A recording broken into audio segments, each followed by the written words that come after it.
The raiders cut my cargo hauler open like a tin of fish. First came the harpoons. They punched through bulkhead steel with a squeal you could feel in your molars, then unfolded into claws that reeled us into the maw of a frigate painted in corpse-ship gray. Grav plates hiccuped. Crates rose off the floor and thumped back down. We'd been hauling algae feed and contraband concert chips to the Jovian bazaars. Guess which line item invited pirates? They poured through the breach in insectile armor, helmets glossy as oil, voices chopped into metallic syllables. I got one good swing with a pry bar before gauntleted fingers closed on my wrist and made the bones ring. Someone laughed. The smell was ozone and burnt sealant and the sweet sour breath of fear leaking out of men trying not to show it. They zipped cuffs around our wrists, marched us down a corridor patched with mismatched plates, through a door that screamed every time it opened. The pirate captain, long-limbed, a necklace of ship tags clinking against his collar, looked me up and down like I was a flawed spare part. "Human," he said, drawing the word out. "Always squeal the prettiest." The hull boomed. Something big striking from outside. The captain's smirk faltered. Pressure doors cycled in a rush. The ceiling panels bulged, dropped with a clatter, and then she came through the smoke like an arrow flicked from a bowstring. Fox ears rose from her helm, canted forward. Her armor was the color of rusted autumn, panels etched with angular runes that caught the emergency strobes. She slid on her boots, low, a blade the length of my forearm humming in her hand. Her eyes were a green so bright they looked illegal. The first two pirates went down without realizing they were dying. The third raised a rifle. She kicked off the wall, twisted midair, flicked the blade, and the rifle fell into two neat halves, while its owner stared at it in confusion as if the laws of matter had betrayed him. "Which of you is Cole Harrigan?" she asked, her voice smooth and amused, words shaped around a predator's patience. I thought about lying. The blade's tip ticked toward me. "That would be me," I said, trying hard not to squeak. She cut my cuffs, hauled me to my feet by the collar, then turned her back to the captain as if he were a bar stool. "You are mine by hunt right," she said to me. "I pulled you from their snare. You owe me your life." "Sure," I said, because when a fox-eared alien in blood-slick armor says you owe her, you agree. "Thank you. We should, go." Her green eyes smiled even as her mouth didn't. "We will, after you accept the debt, and repay it my way." "My way?" She leaned close enough that the edges of her helm brushed my cheek. I smelled cool metal and something faintly floral, like crushed mint. "You will be my shadow," she said, "bound to my hunt until I dismiss you." "And if I say no?" Behind her, the captain found his courage and his gun. She didn't bother to look. "Then you die here between thieves." The blade hummed, and a head thumped to the deck like a dropped melon. "So," she said, as alarms rose to an ear-splitting keen. "Cole Harrigan, will you pay your debt?" "You know," I said, swallowing the strangled sound in my throat, "this seems like a conversation for a quieter room." "No quieter rooms," she said cheerfully, as bullets started whining past. "Only louder decisions." She moved like water over rocks, no wasted motion, no extra breath. Her tail, yes, there was a tail, long and ribbon sleek, swept behind her to counterbalance as she vaulted a fallen crate. I followed because terror makes cowards agile. We sprinted through a corridor scabbed with weld scars. A red light strobed, turning the world into slices of blood. "Name?" I said, because panic makes humans polite. "Tessari Nara," she said. The syllables rolled like a chord. "Tess, if you must reduce things." We hit a pressure door. She slammed a palm to the panel. Her armor spat a cable that ate the lock with a shower of sparks. The door groaned upward, teeth of mangled metal showing. She shoved me through into a chamber full of netted crates and a single shuttle like a beetle with its wings spread. Behind us, heavy boots. Ahead, a different kind of danger. The shuttle had a pirate skull stenciled on its side and a smear of dried blood along the hatch handle. Tessari bared small, sharp teeth. "They stole it from a patrol. We will steal it back." I hesitated. "This is stealing from thieves." "Then we are twice righteous." She grabbed my wrist. My skin fizzed where her glove met it, and pulled me to the hatch. "Give me your hand." "Why?" She pressed the inside of my wrist to a wafer-sized disc on her belt. It was cold for a heartbeat. What did you do to me? I demanded, rubbing the spot. No blood, no mark. Just a tingling that burrowed deeper like a root. Bound you, she said matter-of-factly. Partial mark, enough to keep us from losing each other in the dark. Enough for you to hear me if I whisper, and for me to smell you if you lie. I stared. Smell me if I lie? Her ears twitched, amused. Humans sweeten when they're untrue. Bounded around the corner. A grenade clinked across the deck and rolled toward us, beeping like a polite bomb. Tasari kicked it back with a flick of her heel, then shouldered me through the shuttle hatch. Inside stank of old sweat and fuel. She threw herself into the pilot's couch, fingers dancing over a console bristling with illegal toggles. Strap in, she said. If you're still interested in paying your debt with breathing. I strapped in. The shuttle screamed at us in pirate code it clearly didn't want to obey strangers. Tasari whispered back to it in clicks and curses. The engines coughed. The hull shuddered as the frigate's docking clamps resisted letting us go. Shadow, she said, voice suddenly in my head as if she'd leaned inside my skull. Breathe slower. Your panic makes the mark itch. I did as I was told. The clamps finally gave with a bang that echoed in my rib cage. Tasari shoved the throttle forward. We punched into cold starlight, and the pirate frigate dwindled behind us like a bad idea growing smaller, until the frigate's forward batteries woke up and drew a line of angry light across our path. About that debt, I yelled over the shriek of stressed metal. What exactly does being your shadow mean? Tasari's grin was bright and feral. It means we run. And then we hunt. We did not so much fly as we were flung, the shuttle a bottle rocket with its stick snapped off. Tasari coaxed, no, bullied, the battered craft through debris and tracer fire. The view ahead was a star-salted velvet drape torn by a silver scar where a gas giant's rings cut across the dark. Where are we going? I asked, because asking questions was the only thing keeping my teeth from rattling out. The pirate beams were getting closer, corralling us. She flicked her ears toward a smear of space that looked no different than any other until she tapped the glass, and the nav overlaid a ghostly shape, a storm between moons, a turbulence of dust where gravity made lace. Through the lantern wake, she said. They fear it. I grew up in such places. Because you like dying? Because I like surviving when others don't. I opened my mouth to say something clever and found I'd run out of clever. The ship dove. Gritty particles scraped the hull like rain on a tin roof magnified to cathedral volume. Tasari's tail anchored against the chair leg. Muscles corded along her arms. She became all focus, all angles, and for a breath we were perfectly still inside the storm's tumbling chaos. The pirate frigate hesitated at the edge of the wake. Then it flinched, cowardice dressed in tactical prudence, and peeled away. We didn't cheer. The shuttle chose that moment to announce that it had decided it wanted to be multiple pieces.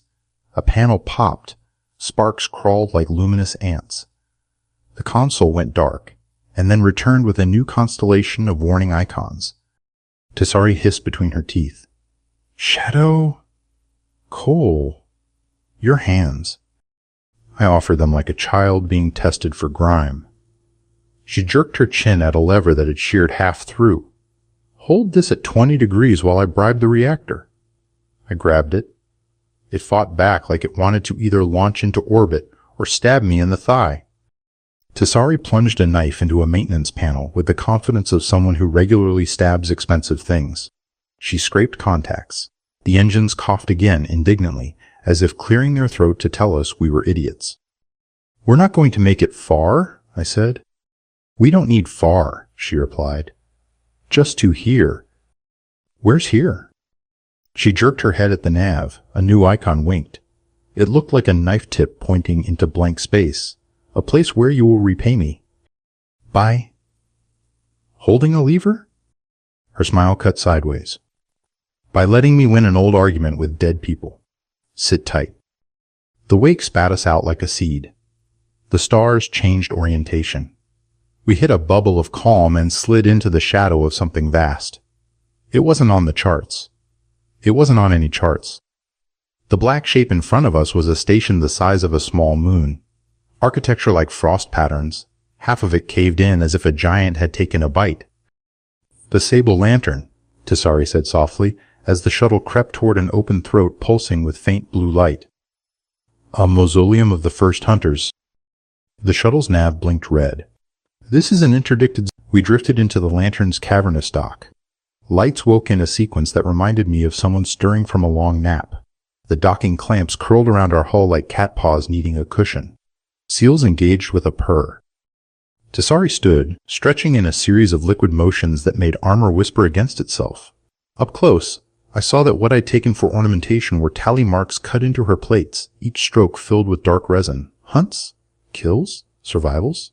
She noticed me noticing, and her mouth did that not smile. "Stories I don't tell pirates." "I'm not a pirate." "Then perhaps I'll tell you one." She palmed the hatch. It breathed open. Cold rolled in. The air smelled of ice and old dust, and underneath that, a strange sweetness I couldn't place until it snagged a memory. Orchards after rain on the ridge back home. Apples and iron. The dock was bone white and ribbed, more organic than any human station. Lines curved where I expected angles. Tisari's steps softened. She moved with respect, almost reverence. "My mother told me about places like this," she said. "Bones of the ones who taught. They hunted storms. They hunted sickness. They hunted fear." I followed, arms tight around myself. The partial mark pulsed faintly. A cool thread at my wrist, as if tugging me along. And why bring me? We passed statues whose faces had worn away into anonymity. One had ears like hers. Another had none at all. A third had too many. She touched none of them. At a junction, she paused, sniffed, then veered left through a doorway shaped like a yawning mouth. "Because the lantern answers to voices like yours," she said. "Human throats can sing certain keys we cannot. Metal remembers music." I laughed nervously. That is the most ridiculous sentence I've ever heard. Her ears angled toward me in amusement. "Then prepare to be educated." We entered a chamber the size of a cathedral, if cathedrals had been grown by coral. The floor dropped away to reveal a shaft down which soft blue fog coiled like breath in winter. Around the lip, consoles lay dark and dust-filmed. Tisari brushed one with her knuckles. Runes lit like fireflies. "Say what I say," she instructed. The words she gave me felt like pebbles in my mouth, hard and round and oddly warm. I repeated them, my voice echoing down the shaft, coming back altered as if some presence below had tasted it and added spice. The consoles woke. The blue fog rolled thicker, rising, condensing into a membrane that rippled like a drumskin. Tisari stepped close. The mark in my wrist tightened, then unlocked, letting something thread from her to me and back. A tremor ran through my bones. "Careful," I said, throat raw. "What is that?" "A gate," she said, "to the memory vault. Help me remember, Shadow." We sang together, her voice higher, mine lower, the two notes rubbing against each other until they became a third that made my teeth feel loose. Cymbals flared. The membrane puckered, open like an eyelid. Beyond, not darkness, but something like the idea of a forest rendered in light and geometry. She didn't hesitate. She jumped. I swore, took a breath that filled my chest like a dare, and followed. Falling through light is different from falling through air. There's no wind. Only a sensation of being peeled and examined, and strangely, approved. We landed without impact on a surface that wasn't there. Around us, structures grew and ungrew, branches resolving into ladders, into waveforms, into words I couldn't read. Tisari stood perfectly still, ears flicking as if listening to a frequency that didn't involve sound. "There," she whispered, and pointed. A shape congealed, a hunting camp rendered in crystal diagrams. A tall Vishari stood over a fire that was a cluster of equations. Beside her, a human man laughed, head thrown back, the sound picked out in shining glyphs. "What am I looking at?" I asked. Gusa flesh rippling. "My mother," Tisari said, "and the last human she trusted." She stepped forward, hand lifting as if to touch. The image brightened, and the human's laughter turned into a phrase, a warning that skittered over my skin like cold insects. It said my family name. It said it like a threat. or a promise. "Play it again," I whispered, though there were no buttons to press. The vault responded to need, not commands.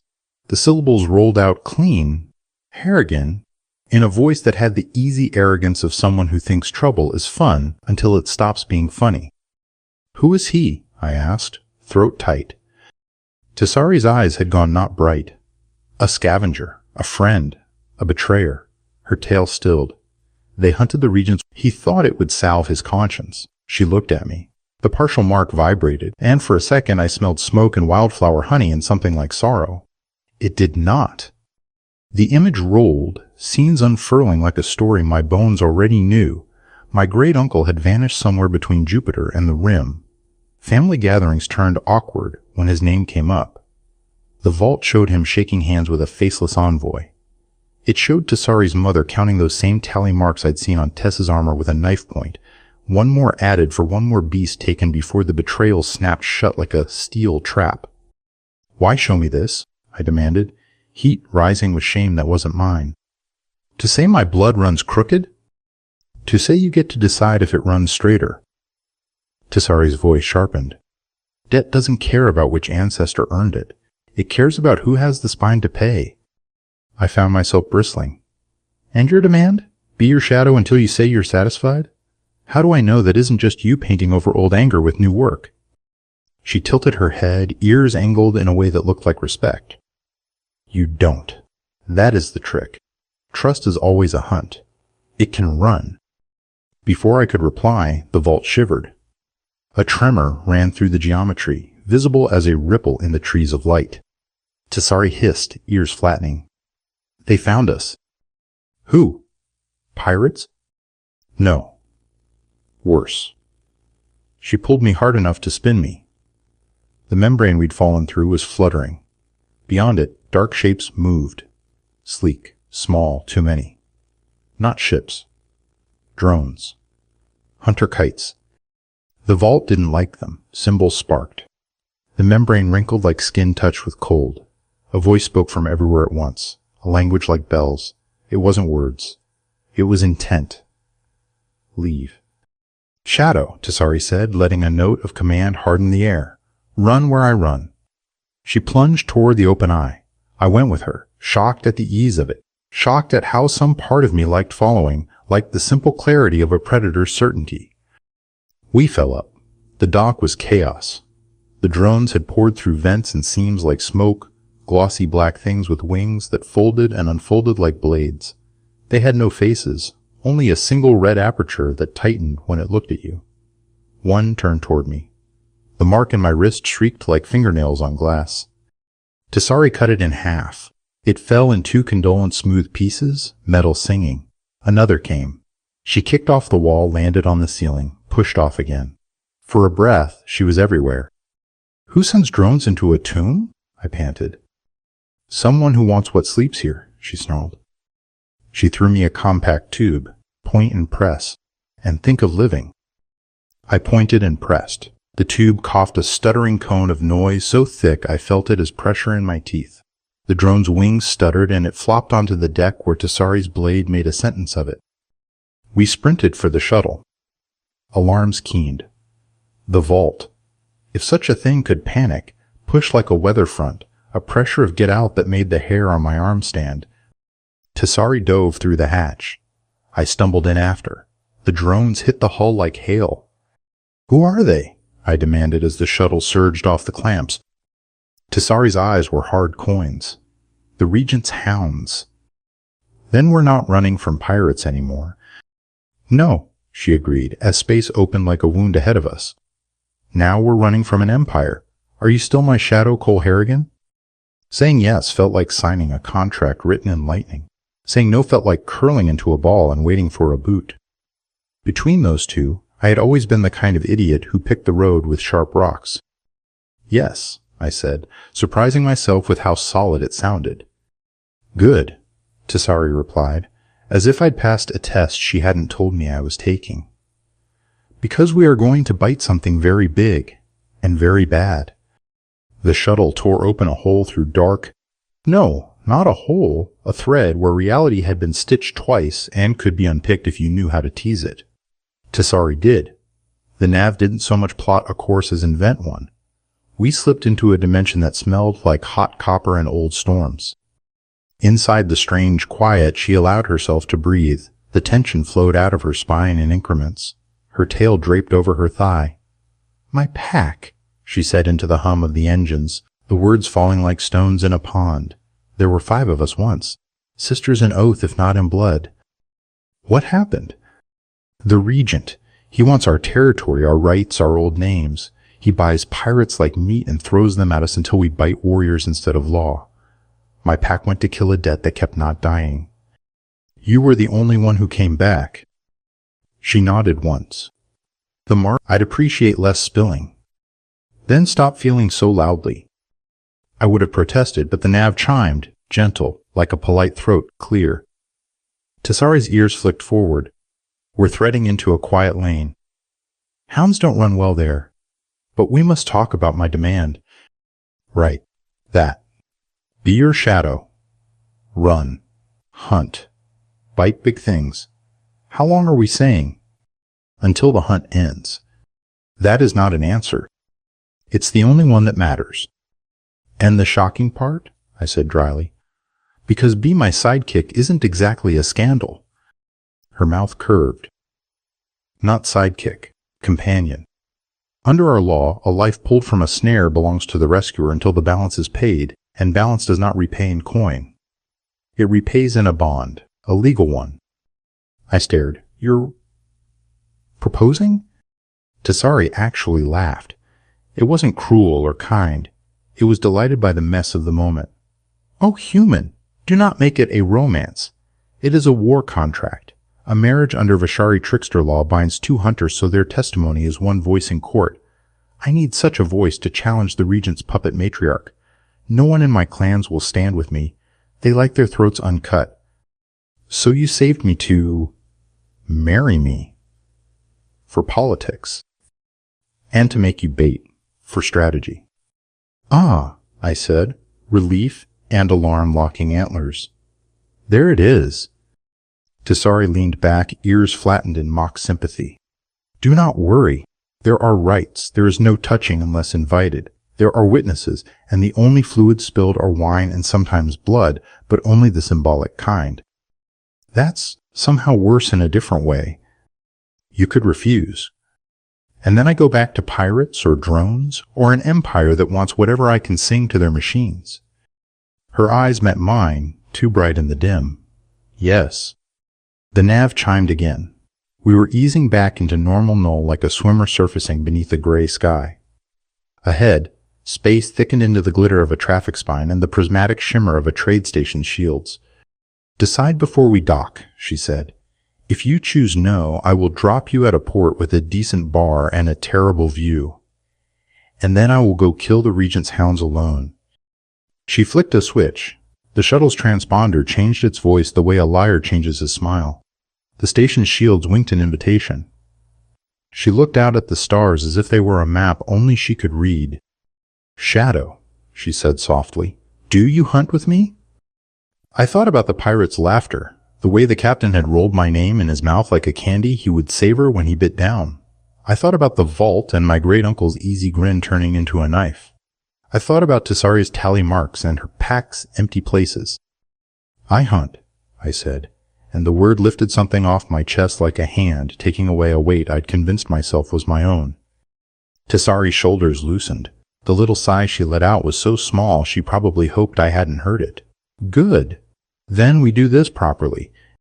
The trade station, Cycler 9, was an ugly jewel, a cylinder bristling with docking spines, its outer hull seamed with scratch-patch welds and graffiti. Vendors hawked fried comet eels and synthetic lace. A singer with a larynx modulator sent a ribbon of song twining through the air. Children chased it, mouths open, trying to catch the notes. We threaded through the bustle. Tessari walked with predator casualness, not stealthy, just right with the space around her, and somehow people moved without knowing they had until she was past. She led me into an alley where the light went green, and then up a flight of stairs into a temple so small I would have missed the door. Inside, the air was cold and still. The The floor was chewed stone, the walls stitched with old flags.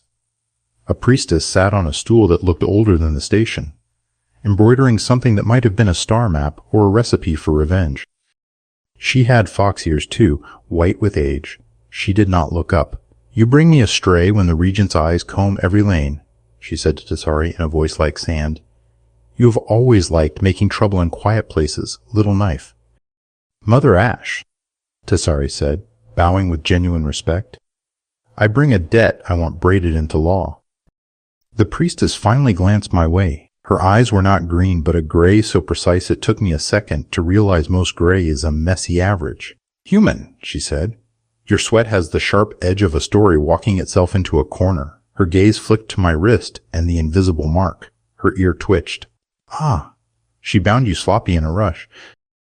Mother Ash's smile was too quick to be kind. "There is only one term that matters, that you know what you say yes to." She stood. Her joints clicked. She touched the air. Threads of dust drifted in a shape like a net. "Witnesses?" she asked Tessari. Tessari tilted her head. "I have my shadow. I have you. I have the dead." She nodded toward the flags. "That is enough." Mother Ash's ears flattened, not quite approval. She took a knife from the altar. Its handle was worn like a river stone. She pricked Tessari's thumb and then mine. She dotted blood onto the dust net. The motes drank it like thirsty animals. A whisper rose, not words, more like the intention of words. "Repeat," Mother Ash said. We did. The vow tasted like iron and bitter fruit. "I bind my hunt to yours until it ends. I join my testimony to yours until law is satisfied. I stand as your shadow where you cannot go, and you stand as mine where I cannot stand. I keep your secrets as my own. I will not leave you in snares." When it was done, the dust net folded itself, sank into the knife blade, and was gone. The priestess wiped the blade on her sleeve. "Done," she said. "Badly timed. Perfectly foolish. It may be the only thing that works." Footsteps pounded on the stairs outside. Tessari's ears went knife-sharp. Mother Ash sighed, as if annoyed with the universe for its lack of patience, and plucked her needle up again. "Your regent sends a hound to sniff us?" Tessari asked. "No," Mother Ash said. "Your matriarch sends a leash." The door blew inward. Light flared. Reflex threw me behind Tessari. A squad in lacquered armor spilled in. At their head came a Vishari whose fur was coal-black and perfect, whose tail curled like a question spoken in venom. "Cousin," she said to Tessari, smiling like polished stone.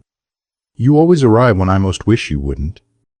The black-furred Vishari wore power like a perfume you pretended not to notice. Her face was pretty in the way of knives arranged on velvet. She raised an elegant hand. The squad fanned out to either side, not quite aiming weapons, but remembering exactly where they were. "Veer," Tessari said flatly, the matriarch's favorite puppet. Veer's smile didn't move. "And you, the family embarrassment.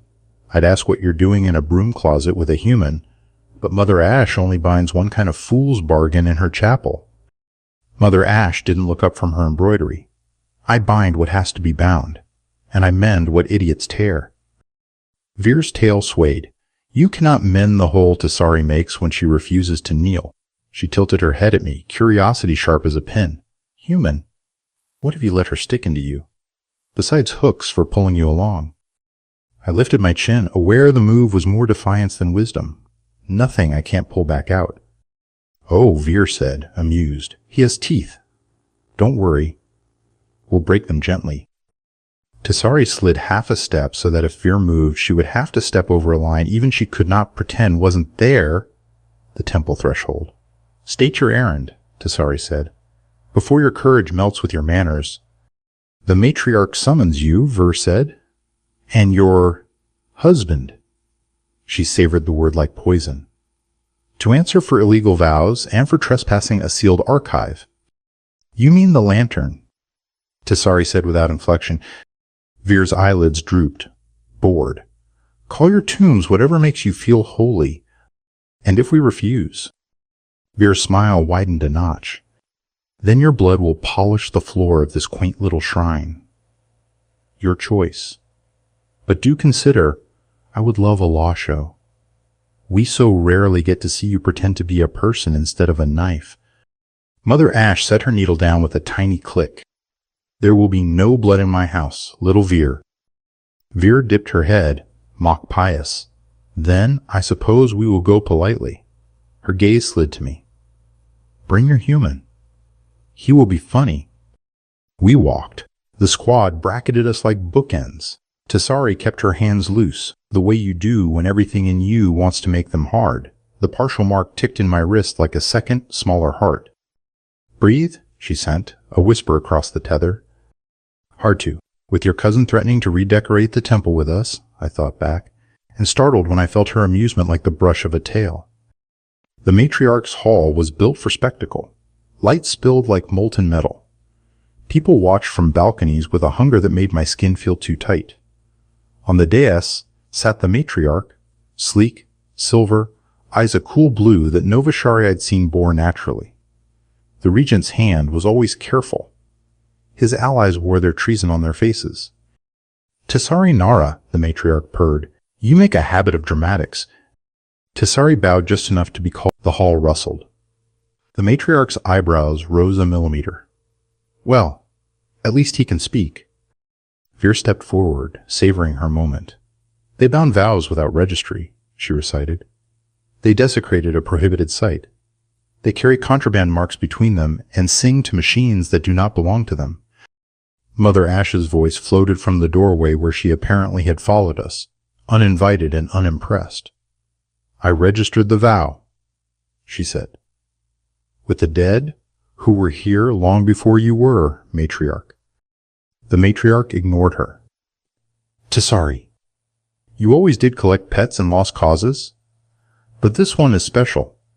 The regent has put a price on him. The hall breathed in as one large animal. Tessari did not move.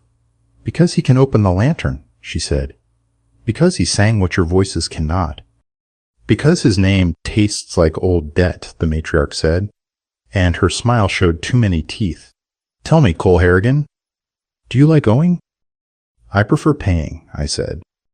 Good, she purred. You can start by kneeling. I made myself meet her gaze. Behind it, I saw distance and calculation and a hint of tiredness, as if the crown pinched. No, I said, and heard the word land with a clean sound like a cup set down on a table before an argument. The matriarch's tail swayed, slow, lazy. Then we'll cut those knees off. Tessari's hand found mine. Warm. Solid. Shadow, she said softly. On my word. A bell rang, not in the hall. Somewhere behind the walls, a tone that made teeth ache. The matriarch's ears twitched, annoyance fracturing her poise. Veer's smile stumbled. What is that? I whispered. Tessari's eyes were bright as knives in sunlight. Hounds, she said. The regents are here. He didn't trust his puppet to hold us. He sent his own leash. The hall rippled. Courtiers turned their heads in a pretty synchronized flinch. The side door swung open, and the drones I'd seen in the lantern flowed in like a shadow learning to walk. Between them came people, humans, Vishari, a lizard-thin alien I couldn't name, wearing the regent's crest like a stain. The man leading them had a face that had forgotten how to smile. He wore a uniform engineered to look both noble and practical. Someone had told him he'd look trustworthy in it, and he had believed them because belief is easier than mirrors. He glanced at the matriarch the way you check a leash's knot. We assume custody of the human, he said, by regent writ. The matriarch's disdain was perfect theater. You march into my hall like a debt collector into a wedding. How vulgar. Your taste is not our concern, the man said evenly. Our concern is the artifact key assembled from an illicit vow. Deliver the human. Tessari's thumb traced a circle on the back of my hand. It might have been an accident. It might have been a ritual. Shadow, she said, so low only I could hear. Do you want to be taken and peeled like fruit?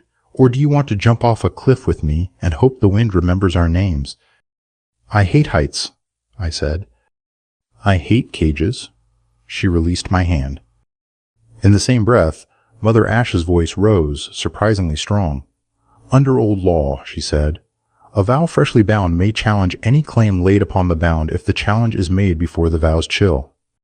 Everyone blinked at her like she'd begun reciting soup recipes. Veer snorted. Old law is for campfires and songs, crone. Mother Ash's ears went flat. Old law is for when new law sells your throat. Tisari didn't give the hall time to choose sides. She yanked the knife from her belt and slammed it into the polished floor so hard a crack snapped outward like lightning.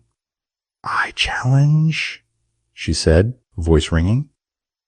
I challenge the matriarch, who has forgotten which stories feed us and which stories eat us. I challenge her right to let the regent take my shadow. The matriarch's smile snapped like a hair. Denied. You can't deny a challenge made under the old law, someone muttered from a balcony. Another voice. She invoked Mother Ash. That counts. And a third. Shut up before they hear you. The regent's man lifted a hand, weary authority. None of this is relevant, he said. We. Tisari moved. Not toward him. Toward me. She took my face in her hands and touched her forehead to mine. The mark flared white-hot against my wrist. For a heartbeat, the hall vanished. There was only motion. A wind like a laugh. A cliff. A leap. We didn't move, but something in us did. When the world returned, everything felt shifted half a degree, as if gravity had found a new angle. Glass in the windows sang. The drones staggered back a fraction, apertures narrowing. What did you do? I breathed. Tisari's eyes were very bright. Tisari grabbed the knife from the floor and threw it. It went through the drone's single red eye with obscene neatness. Chaos did not explode. It unfolded, precise as choreography. The regent's man cursed. Courtiers scattered like starlings. Veer vanished with predatory economy, leaving her insults behind like perfume. Shadow! Tisari barked. Left. I pivoted left. A drone knifed toward me, wings buzzing a note that made my stomach flip. I raised Mother Ash's dust net knife, not so much a weapon as a promise welded to metal. And the drone stuttered, confused, as if it recognized something it hadn't planned on recognizing. I slashed. Sparks. Pain sang up my arm, but the thing fell smoking.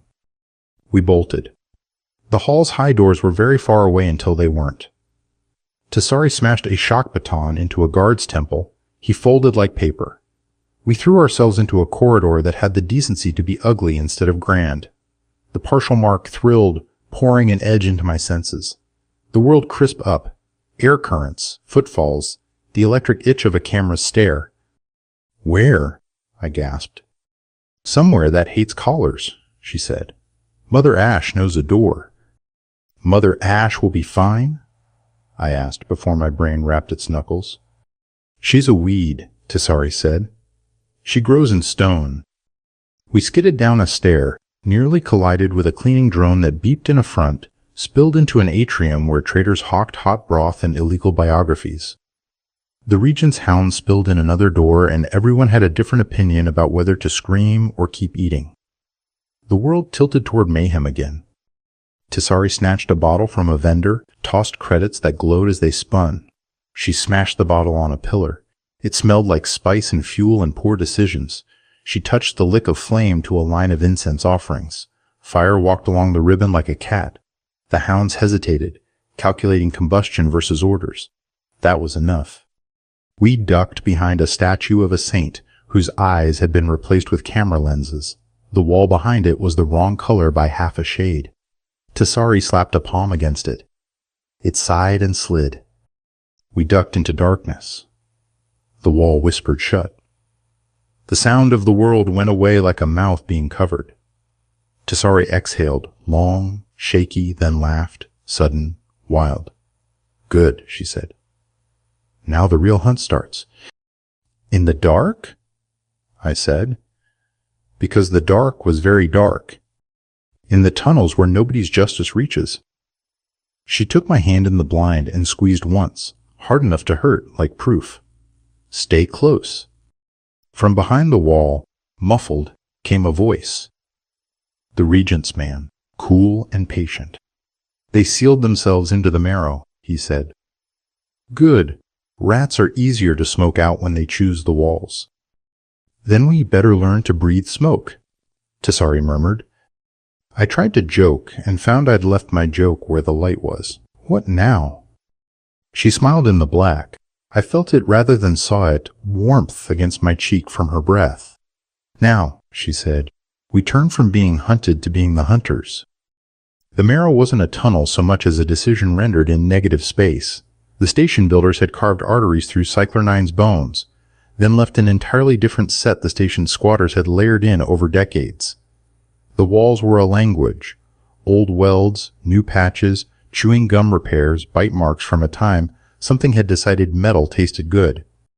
Keep your head down, Tessari whispered, and then in my mind through the mark, not your actual head, your thinking head. I tried. Thoughts wanted to rise and look around. They always do. She moved fast, but not thoughtless, trailing fingers over surfaces like a musician tuning a room. At one junction, she paused, nostrils flaring. Oil. Fresh. 3. No. 4. 1 heavy. Meaning? Meaning we go another way. She dropped into a side passage that required us to crawl. My shoulder brushed her boot. A spark jumped through the mark like static. Sorry, I muttered. Don't be. I like knowing where you are. The casualness was a layer over something more careful. We emerged into a maintenance chamber where a fan mouth rotated lazily and did nothing. Tessari slid to the floor with a grace that annoyed me even as it impressed. She worked at a grating. Help? She said. I did. The screws squealed. The grate lifted, revealing a shaft slick with condensation, and the strangely sweet orchard smell again. What is that? I whispered. Coolant, she said, and old prayers. Smells like apples. We slid. Halfway, light strobed below, and voices bounced up, hounds drilling without conviction into walls. They hadn't found the marrow's whispers yet. Tessari put 2 fingers against my wrist where the mark pulsed. The touch dialed my fear down like she'd found its volume knob. I didn't like that she could. I liked that she did. We popped out in an old docking ring, this one unused since someone decided bolts were unnecessary. It tilted 5 degrees to the left, and everything that could roll had chosen a corner to die in. Tessari stepped over lost bottles, a child's toy with bitten ears, a coil of knotted wire. She crossed to a rust, striped hatch, and rapped a rhythm. Pause. Rap. Rap, rap. The hatch peeped at us, an eye like a camera lens but wetter. Open, Tekka, Tessari said. I have a husband and a problem. Same thing in my experience, said a voice like a smoker's chuckle. The hatch unsealed. A woman in a coat made of patches and promises looked us up and down. She was human, but time and grit had given her edge. You owe me a day where you don't bring a storm, Tess. I'll buy you a storm rug, Tessari said, slipping past and pulling me after. Tekka's place was a wrench in room form, things on shelves that might explode if put too near other things on shelves. It smelled like grease and herbs, a cat that wasn't a cat. 6 legs, indifferent, watched us with one eye open. Regent's hounds? Tekka asked. I heard bells. Bells and lies, Tessari said. We need a ship that doesn't wake their toys. Do I look like a charity? Tekka's gaze moved to me. And this is the husband?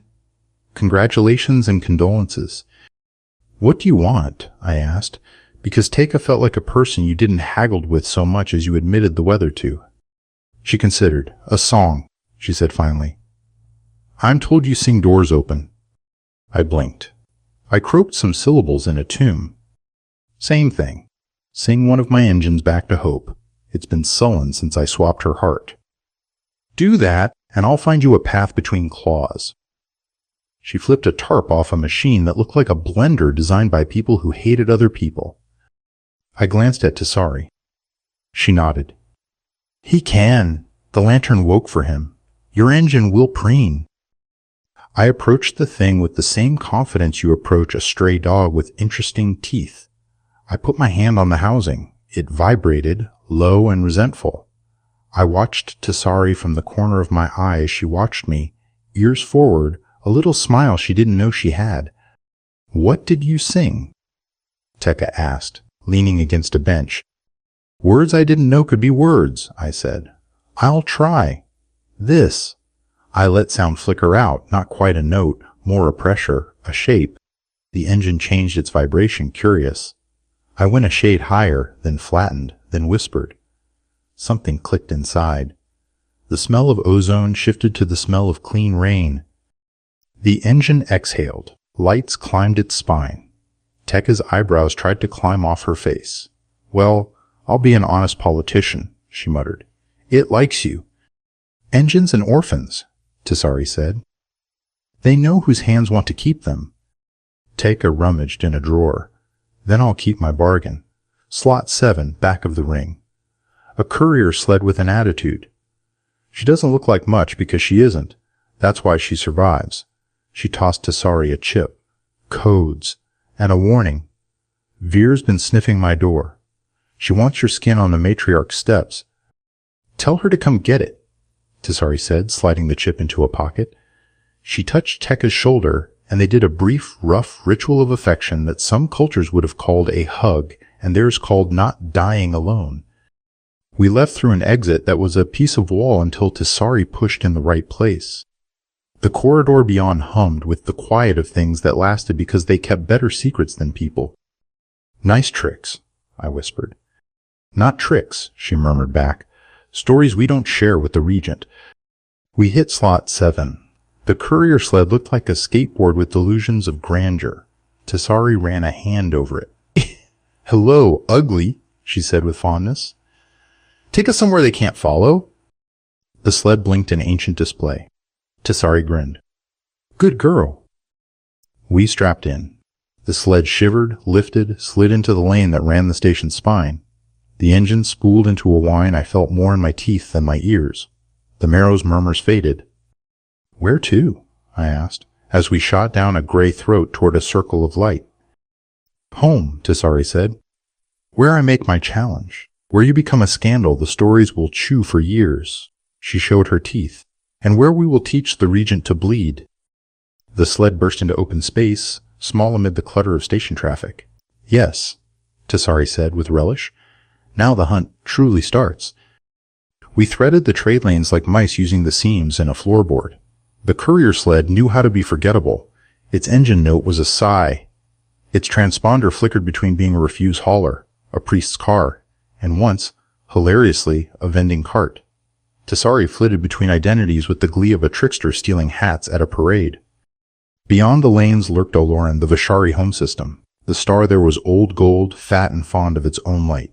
Worlds swam around it like fish, some sleek and blue, some scarred and armored with cities. Tessari's map uncurled a ribbon of coordinates that looped not to the obvious capital station, but to a place like a comma too small for empires to bother with. "We're not going to the big seat," I said. "Not first. First we go where the old law takes precedent because the old law has a longer memory and a worse temper." Oloran 3, which her people called Room, rose out of the dark, wearing a sea like a cloak. The continents were long and thin, like spines. Clouds lay over them like brushstrokes. We descended through weather that tasted like salt and voltage. The landing pad was a shelf cut into a cliff. Waves burst below in white applause. Wind dragged fingers through Tessari's hair as we climbed out, made her ears flick irritably. She breathed in deep, and something in her posture softened. Home makes even predators look briefly defenseless.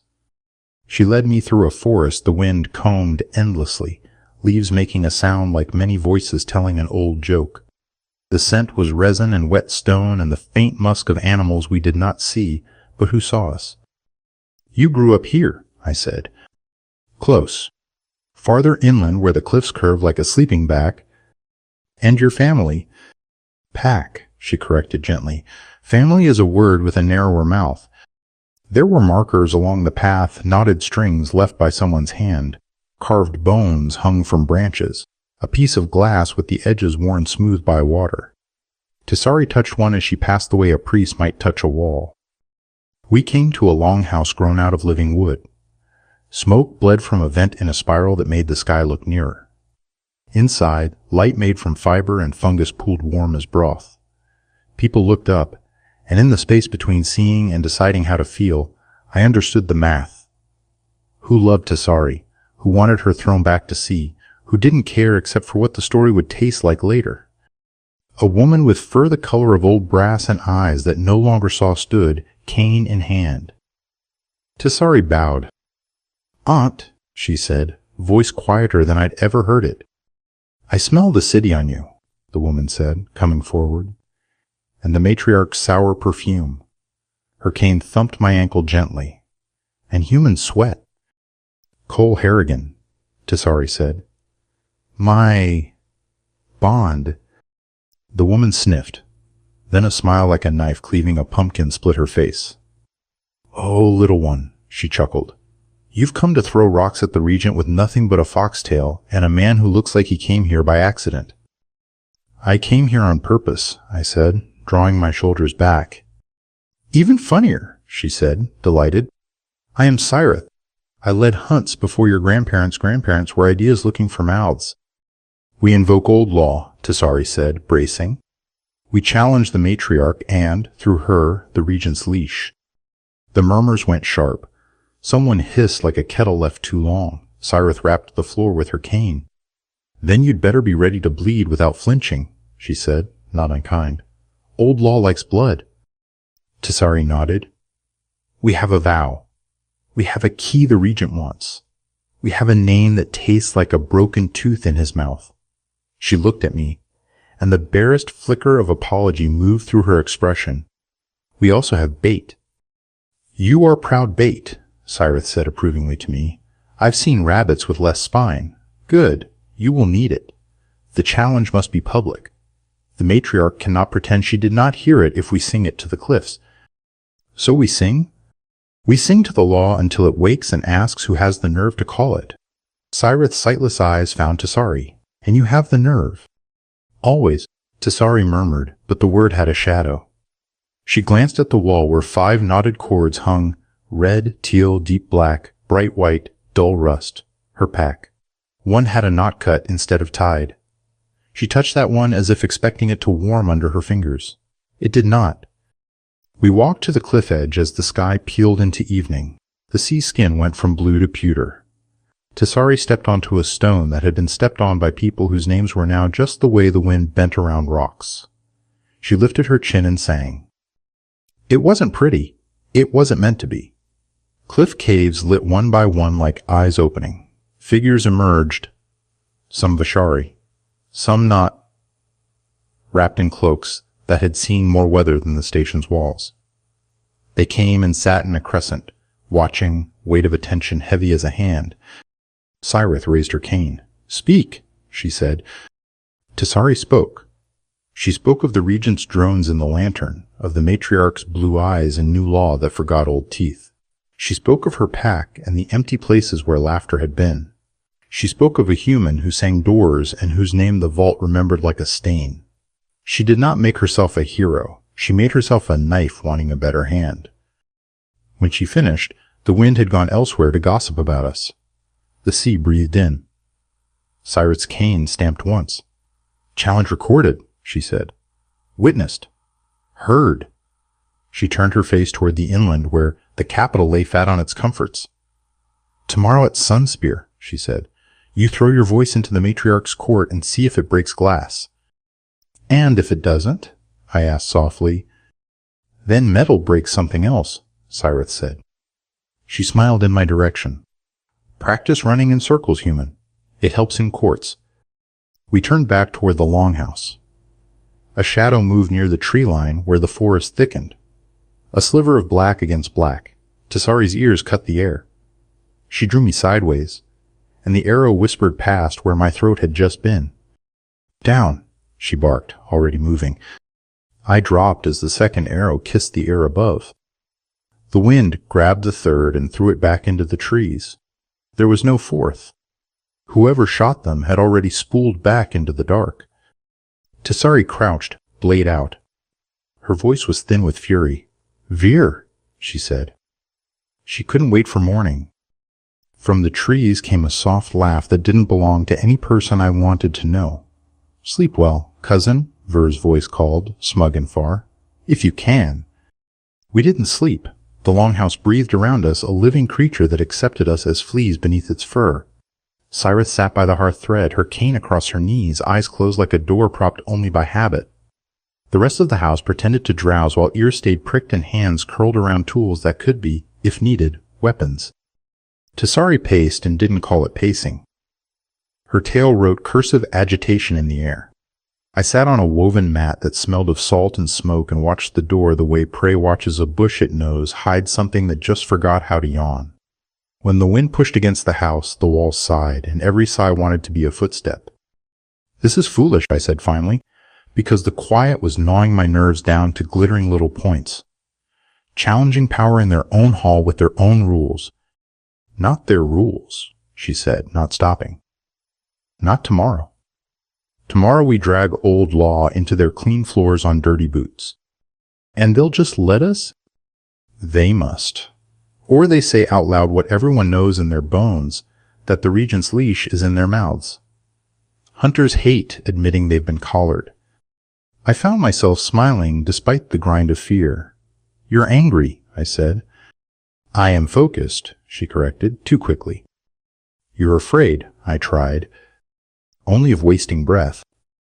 The mark pulsed, a low drum under my skin. "You could have let me go," I said quietly. "On Cycler 9. You could have handed me over to the regent's man and walked away and lived longer." "I don't like living long if I'm not living right." She glanced at me. Her eyes were not bright now, not knives. They were the color of forest pools at dusk. "And besides, I didn't pull you from a snare to throw you into a cage. I'm not my mother's human." The words hung, a rope coiling in the space between us. I reached and touched the place on my wrist where the mark hid. "We can still lose," I said. "I've lost before." "So have I," she said. "We learn how to lose better. That's all any hunt is." A scraping against the outer wall. Tisari's head snapped. Cyrus's eyes opened. The scrape came again, light, as if fingers were walking. Tisari moved toward it, soundless as thought. She pressed her ear against the living wood. She smiled, very small and very unpleasant. "What?" I whispered. She tapped the wall twice, slow.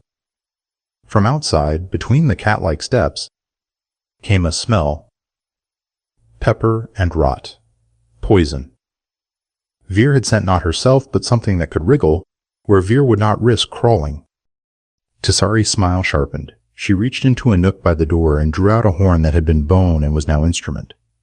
She lifted it to her mouth and blew a note so low the floorboards understood it better than our ears. The living wood flinched. The longhouse's roots tightened. Outside, the scrape became a skitter. Then, "She grows afraid," Tisari said. She set the horn down with reverence. "Tomorrow she throws a bigger beetle." "A hound?" I asked. "A word lie," Cyrus said, amused. "Which is heavier when you try to pick it up than when you only listen?" When false dawn grayed the windows, we ate in silence. Bread that cracked like ice. A stew that tasted like undertows. Tisari strapped on armor I'd not seen, older, less pretty, angles softened by use, straps stained with lives. She combed oil through her tail with quick, efficient strokes, then braided beads into the fur close to the base. Each bead had a scratch. I didn't ask their names. "Am I armed?" I asked. "Or am I a poem you wave at the court?"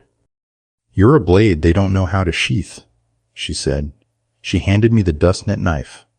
I tucked it under my belt and prayed neither to old law nor knew that I wouldn't be asked to throw it. We stepped out into air that had decided to remember winter. Cold bit cartilage. Breath smoked. The path to the cliff had been swept of leaves by hands that wanted no surprises beyond the obvious. People fell in behind us as we walked, not touching, not talking, but present in the way a pack surrounds what it refuses to let go. At the cliff, the caves lit again. The challenge had drawn watchers who had not watched in years. Some eyes were kind, some were knives, some were simply tired of pretending this wasn't happening. We sang. The wind grudgingly carried our voices inland. Far off, bells that weren't bells answered. The sky put on a hard blue. We went. The Capitol was a wheel of stone and glass built around a spire that had decided water should climb instead of fall. The court lay embedded like a pearlescent cyst. Veer stood at the door, dressed in righteousness. She smiled so sweetly I could taste the arsenic. "Cousin," she crooned. "Welcome to the theater." "Break a leg," I said. She leaned in just enough for her breath to touch my cheek. "Thank you. We plan to break yours." We stepped into an echoing chamber where light fell wrong, and the matriarch looked bored, and the regent's man was already waiting with a stack of documents that could choke an ox. Tessari lifted her head. The beads in her tail clicked like a prayer turning into teeth. "Speak," the matriarch said lazy. Tessari opened her mouth, and I felt the mark flare as something else opened too, above us, behind us, through us, a door that had not been there a breath ago, and through it not drones, not men, but something older and uglier and closer to a story told to scare children into not walking alone. The court looked up. The regent's man finally smiled. Tessari's first word came out as a growl. "Run," she said. Not to me, but to the crowd. They didn't. The thing that had learned to sniff us from Cycler 9 stretched through the hole in the world and considered us with too many mouths. "What did you pull after us?" I said, horror dry in my mouth. "Not me," Tessari whispered, as the court became a forest of gasps. "Him." She meant the regent. And the regent had brought his favorite pet to heal us both. It squeezed through the rent in the air like oil, remembering it used to be a snake. Not flesh, geometry with bad intentions. Mouths butted along its length and unbutted, lips made of wire, teeth made of equations. The nearest of its red irises dilated when it tasted the vow between Tessari and me. The court froze the way prey freezes when it realizes the grass was never grass. "Back!" Tessari snarled, her voice booming like a drum hit from the inside. The beads at the base of her tail clicked madly, throwing tiny reflections up the white stone walls. Cyrith. Yes, Cyrith had come, uninvited as weather, thumped her cane on the threshold, and began to hum the deep, rude note that made old houses stand harder against storms. Veer faded into the wings with that too pleasant walk cowards learn from mirrors. The matriarch rose, hands spread as if she could press the air back into behaving. The regent's man simply smiled and drew a rod from his belt. It was the sort of object bureaucrats used when they wanted to pretend a leash was a baton. "Coal," Tessari breathed, the word skimming along the mark into my blood. "It hunts bonds, not meat. Sing its hunger crooked." "How?" My tongue was cotton. The thing's shadow fell over us, cold as cellar air. "Make the bond lie. Then make it true again." I didn't understand until I did. I let fear slither into my voice, not the scream, but the hiss before. I sang, not words, shapes, suggesting our vow frayed, suggesting distance, suggesting we had never touched our foreheads together in a room full of knives. The creature wavered, mouths tasting. The regent's man frowned, as if paperwork had just refused to file itself. He lifted the rod. Symbols climbed it like ants. "Recall," he said. "No," Tessari said, and threw me. We slammed into the base of the water spire. The climbing river hissed past our shoulders. Tessari's claws bit stone. My fingers bit nothing and got away with it. The crown maw lunged, teeth like numbers trying to subtract us. Cyrith's hum deepened. The court woke from its pretty paralysis and discovered it could scream. "Up," Tessari said. I grabbed a seam, hauled, sang flat to pull the beast a step wrong. It bit a column. The column bled light and, insulted, fell on it. Tessari's beads flashed. She plucked one free with her teeth, spat it at the spire. It stuck, flared, became a knot in the water. "What?" "Old trick," she panted. "Make a river remember net." The water thickened into a lattice of liquid rope. The crown maw slammed into it. For a heartbeat it held, and in that heartbeat Tessari looked down at Veer with all her teeth. "Tell your leash holder he should bring a bigger pet," she called. Veer's smile thinned to a paper cut. She lifted a hand as if to swear innocence, and instead drew it across her throat, promise or prophecy. Below, the water net shivered. The lattice lines bowed, then snapped with the sound of harp strings breaking under a giant's thumb. The crown maw split, not in half, worse, into 3 thinner snakes, each with more mouths than the last. "Run," Tisari said, and the water behind us exploded. We sprinted along the spire's ribs, wind tearing at our coats, spray writing salt on our tongues. The 3 pieces of the crown maw wriggled through the broken net with obscene grace, each choosing a different path along the arches of the court.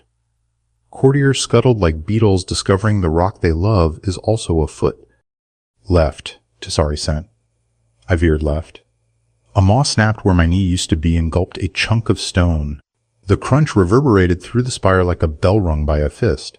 Tisari kicked a bead into the air and sliced it with her blade. It burst into static that stuck to one serpent's faces. It writhed, blinded by noise. "Veer!" Tisari shouted over the roar of the climbing river. "Help your court, and I'll forget for one breath that you aimed arrows at my doors." Veer, dainty as sugar, tilted her head. "I keep my arrows for people," she said, and loosed one at us. Tisari yanked me down. The shaft sang past, flirting with my ear. "So noted," Tisari grated. "Shadow, can you make the water sing?" "I can make it try." I pressed my palm to the spire's damp skin. The current shivered under my hand like a large animal deciding whether to be ridden. I fed it shapes, grid, cage, comb. It liked comb. It combed itself into bands that were there and not there, a barber's fingers through a saint's hair. The nearest serpent flowed through a band and stumbled as if someone had tripped its ideas. Tisari leapt, drove her humming blade into a mouth. The blade cut sound more than matter. The mouth unraveled with a wet, angry cord. The serpent split again, smaller now, twitching with leftover orders. "This is going to be very many snakes," I gasped. "Better 10 small than 1 large," she said, yanking me into a run as the regent's man pointed his rod again. His recall note hit the court like static, souring wine. The pieces of the beast jerked toward the rent in the air overhead, only to be caught in the comb and slung sideways. "Your pet is underfed," Cyrith called, thumping her cane as if the floor had forgotten to be floor. "Feed it to an old law boy." He ignored her. "Bureaucrats are bred to ignore the right advice." He traced a sigil in the air. Veer shadowed him, fingers moving with hungry elegance, as if she could snatch authority out of his gestures and braid it into her tail. "Tess?" someone shouted. Tekka, of all miracles, leaning in a balcony, grease on her cheek, a grin like a busted streetlight. She hurled a box the size of a cat. It hit the spire near us and unfolded into a fan of metal teeth. The teeth chattered, hungry for frequencies. "Clamp it when you've got a note," she yelled. Tisari's eyes flicked, fascinated despite herself. "Shadow, give me the pitch the beast hates most." I tasted the air, listened to the way the serpent's breaths braided the hum of the spire. There, a sour harmonic each head flinched around. I whistled it, ugly as honesty. Tisari slammed the fan against the spire. It echoed the note while biting down, anchoring itself to stone. The sound lashed the serpents like a whip. 2 fled toward the rent, jerking, their bodies pixelating with the effort to obey. The 3rd surged up the spire toward us, mouths opening in a blossoming of gleaming hunger. Veer loosed another arrow. "Below," Tisari shouted. The matriarch stood, blue eyes gone pale with something like the memory of fear. "Call the right," Tisari bellowed at her, "or let the regent's leash chew your throne." For one heartbeat, the matriarch hesitated, and you could see the regent's hand on her shoulder in the way her jaw clenched. Then survival elbowed loyalty. She lifted her hands and sang the opening of the public reckoning. Voice thin but correct. The court answered, begrudgingly. Old law flowed in like a cold tide, stubborn and inexorable. The spire's water comb stiffened. The serpents wriggled, scales turning to numbers, and then to ash where the song touched them. The regent's man bared his teeth, finally not smiling. He snapped the rod in 2. The recall tone doubled, drilling into bone. "Brace." Tisari hissed. The world tilted as a mouth the size of a doorway opened in the ceiling. And the biggest piece of the crown maw fell through it like a promise we'd hoped he'd forgotten to keep. It hit the top of the spire, and the spire hit back. Stone boomed like a drum you struck with a car. Water leapt sideways in silver sheets. The air went wet and white. The beast shook itself as if shedding an invisible dog owner. Every mouth opened. The note it sang wasn't a note at all. It was subtraction. Of courage of spine. Of the memory of how to run.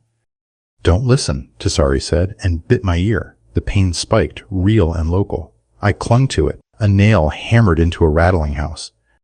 "Drop," she sent, and we dropped, letting gravity drag us down the spire's ribs.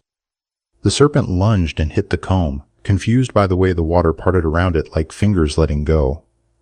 Cyrith's hum became a roar, the old woman's body a tuning fork planted in the floor of law. Tekka whooped and hurled another of her chattering fans.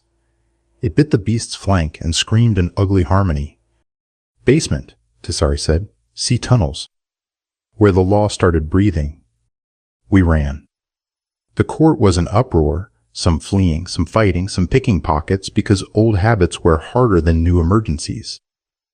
The matriarch's song rattled. She lifted her chin and poured more volume into correctness. Veer shadowed us along the gallery, eyes narrowed, bow unbothered by the water that slicked its string. She had the look of a woman calculating which death would best dress her story. We slammed through a service door and into a corridor where the walls sweated. The stone here was older, scarred by hands that had not known clean. Tisari's claws ticked. I slipped twice and learned to run with my weight lower, boots eating water, breath tearing. "Talk to me?" I gasped, not wanting silence to let my brain invent too many teeth behind us. "Sea tunnels were where old law was hammered," she said, words clipped by breath. "Floods came. People learned to braid rope out of voice. Water listens if you speak the way gravity does." That sounds like nonsense? Yes. Keep singing nonsense. I sang shapes that suggested holes were doors, that the floor tilted kindly toward our feet, that the air thickened behind us like syrup. The tunnel obliged by being slightly more than indifferent. Behind us the beast slithered, tearing banners from walls no one had hung there. Its mouths argued with each other, a chorus of hungers negotiating. We burst into a cavern where the ceiling curved like the inside of a rib cage. The sea shouldered its way in through arches and lay panting on the stones. Cyrith hobbled in a side passage. Somehow they're ahead of us, Cain a metronome for a heart that refused to learn when to stop. She planted herself in a groove worn by generations and lifted her chin. "Circle," she croaked. Vashari, hunters and bakers and children who'd grown fangs today, stepped into places their grandparents had taught their feet. Humans slid into the gaps without being told. Tekka shoved a fan into a crack where an old hinge still remembered being doors. The circle closed like a mouth around a spoon. The beast poured into the cavern, wider now that the ceiling was lower, its shadow richer, its appetites tasting the salt and deciding to like it. Tisari grabbed my wrist and slashed my palm with her blade. Blood pattered into the tide. She did the same to her own.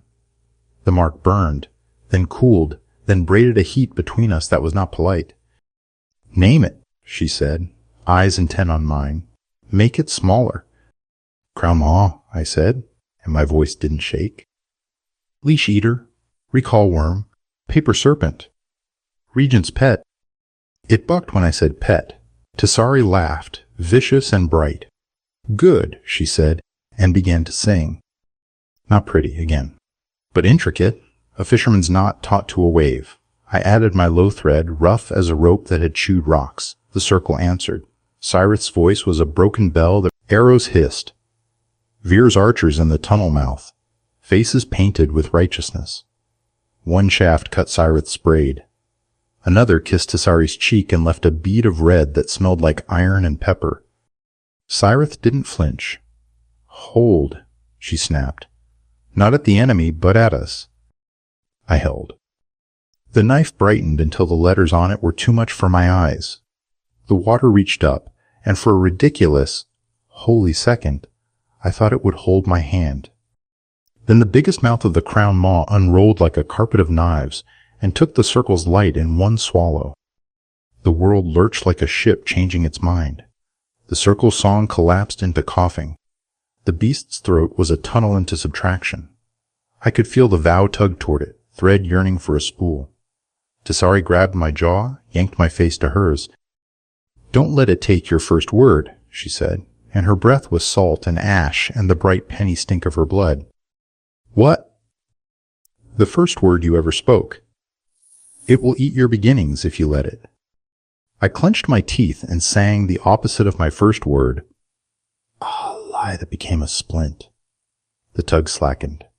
Tessari's eyes flashed pride. "Good boy," she said, and spun away, blade cutting a shape in air that the water decided to copy. It rose in a ribbon, slick and improbable, and punched the beast in the nearest eye.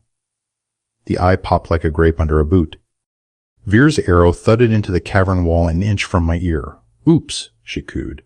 Her neck shaft aimed lower, for Cyrith's ribs. Time hiccuped. The old woman was not fast enough. My body moved before my thinking did. The mark yanked my muscles the way a puppeteer yanks silk. I slung the dust net knife. It spun once, twice, shouting bright. It struck the arrow mid-flight and made a note like a coin struck on stone. The arrow shaved Cyrith's sleeve and planted itself in the sand with a sullen thunk. Cyrith's head rotated toward the tunnel mouth with the slow relish of a crocodile noticing calves. "Veer?" she said sweetly. "Come sing with us." Veer smiled with all her teeth. "I don't carry that key." "Then be silent in a chapel you don't understand," Cyrith rasped, and the cane came down, hard. Old Law leapt, delighted to be remembered. The arches shook. The beast wavered. For a heartbeat we were inside the story that had invented us. The Regent's man, panting at the tunnel threshold, lifted the broken halves of his rod and pressed them together. They complained, but obeyed. The recall tone keened. The beasts' bodies quivered toward the ceiling rent, away from our circle, away from a law that tasted like fathers teaching sons not to drown. "Anchor," Tessari barked. I grabbed a coil of wet rope that had hung on that wall longer than the matriarch had worn her crown. Tessari whipped it around a pillar, the knot her hands tied as fast as thought. We leapt. The circle surged. The rope hummed tight, catching the beast around a lobe of meat that had forgotten it could be knotted. "Cole," Tessari breathed, and for a moment the fight narrowed to her mouth, shaping my name. "Do you trust me?" The question should have been too big for this moment. It fit perfectly. "Yes." "Share." She set her forehead to mine and shoved. The mark didn't so much open as turn inside out. My mouth tasted stone and salt, and the copper of fear I recognized as not my own.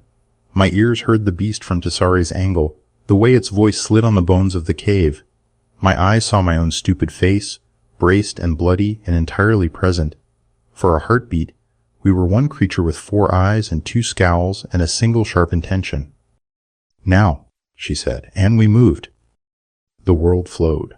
We cut, not the beast. Its flesh argued and would for hours, but the sound holding it together. We severed a cord, and the crown maw's nearest body screamed its arithmetic apart. Pieces fell twitching, numbers uncomplainingly going back to 0. The Regent's man cursed in a language that had too many honorifics for the emotion he wanted. He mashed a control. The rent in the ceiling widened like a yawn that had become a strategy. Gravity bent. My teeth ached. The rope snapped, shredding old promise and new effort. We slid backward, feet carving furrows in wet sand. The circle tore, people grabbing for each other, and only sometimes catching. The rent pulled like a tide with its mind made up. "Cut the leash," Tessari rasped, "or he'll drag us into his pocket and shake until only storied dust falls out." "How?" I shouted. "Find where it touches your vow." I closed my eyes to the wrong stars overhead and felt for the place the recall had its hooks in our bond. There, a barb just under the skin of the mark. I put my voice around it and bit. Pain detonated bright and stupid. My hands went white. My knees went elsewhere. And above us, far away and too close, the sky began to flash with the polite, deadly signatures of ships dropping out of lane. "Orbit," Tekka swore, eyes squinting at the new stars, bending into the wrong places. Someone brought a dinner bell. "The Regent," Tessari said, spitting blood into the tide like a tip. "He hates letting his pets dig their own holes." The cavern vibrated with distant landings. In the court above, the matriarch would be assembling a face to wear for this. In the tunnels below, the old law simmered, watching to see who would break their teeth on whom. The crown maw, beaten smaller and madder, slithered along the wall toward the circle's weakest link, a boy with a voice going hoarse and a hand gripping his mother's sleeve like it was the last plank after a shipwreck. Here, I said, stepping in, singing a lie that my throat had been made for this work. The beast struck and found the lie too sticky to swallow. It recoiled, mouths chattering, ink-black spit hissing in the seawater. Cyrith's breath sawed. She'd planted herself deep, but age is a thief with soft paws.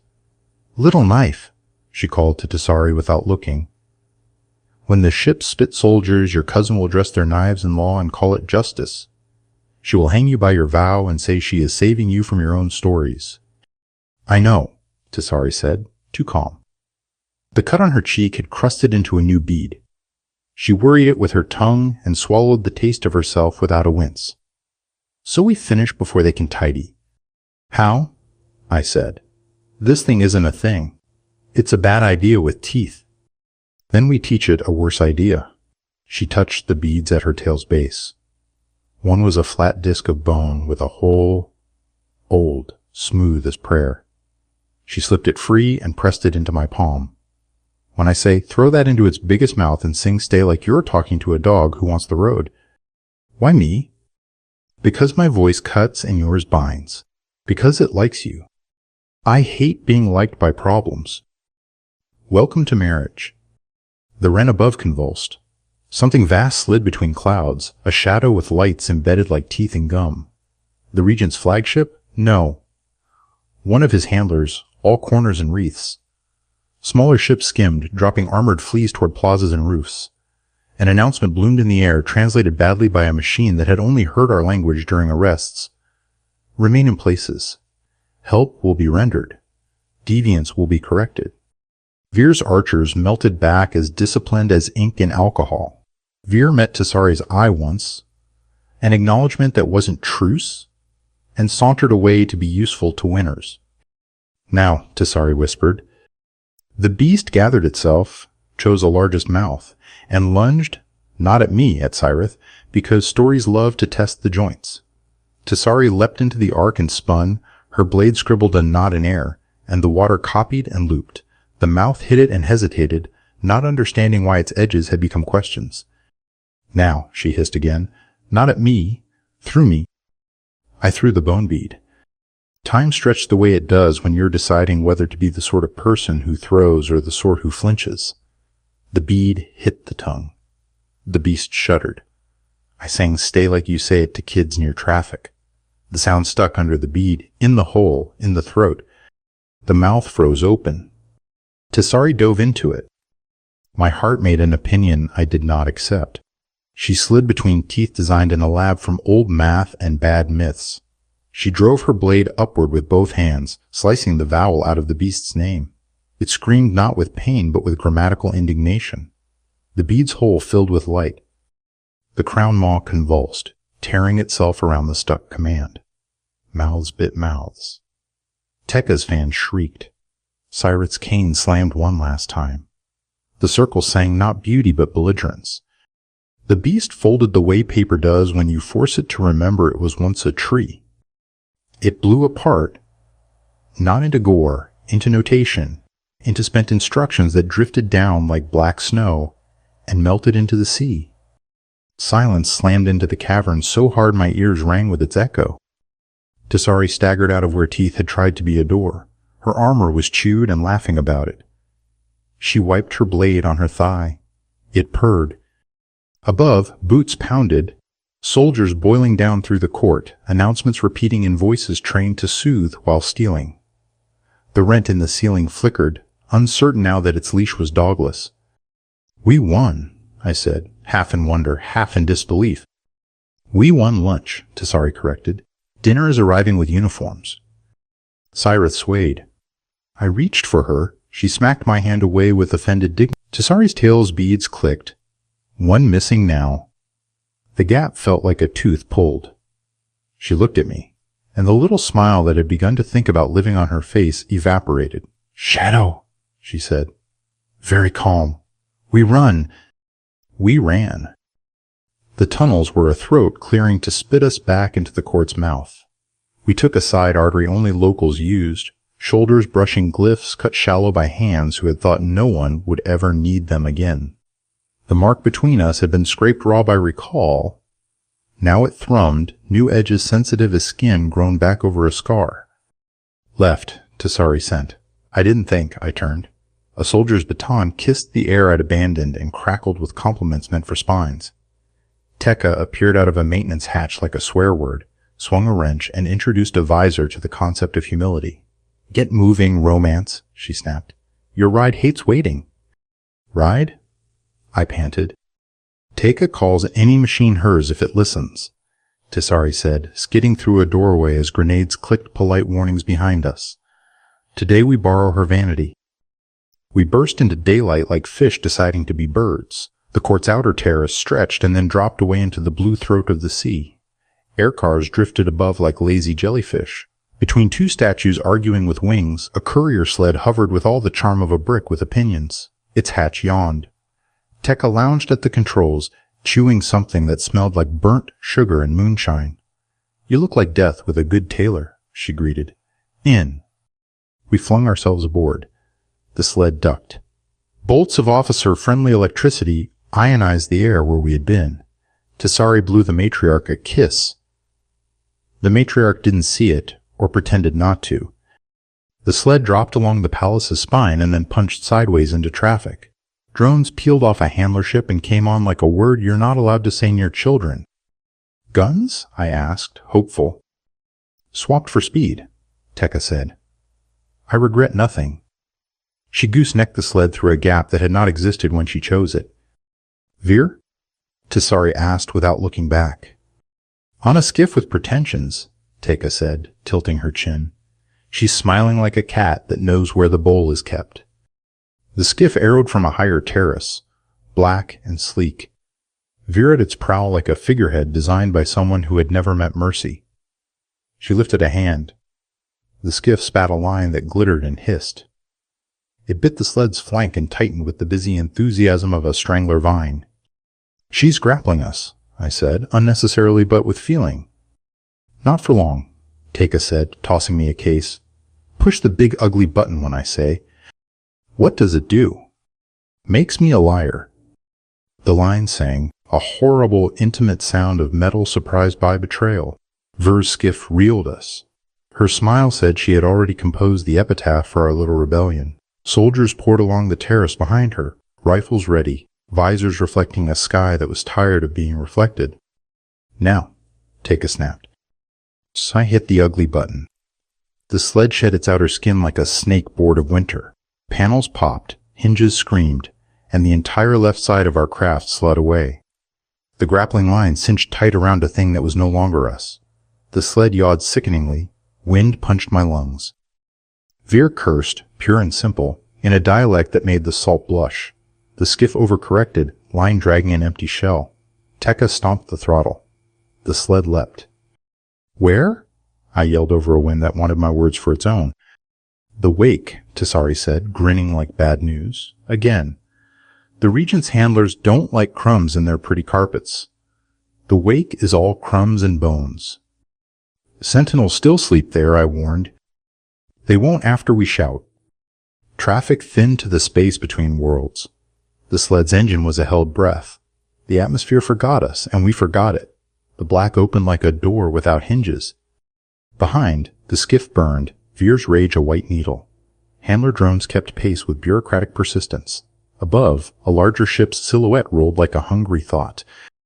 Coal, Tessari said, and I turned because my name in her mouth did that to me now. That knife. Mother Ashes? Keep it. It remembers our stupid promise. Stupid, I said, and smiled for real. Best kind.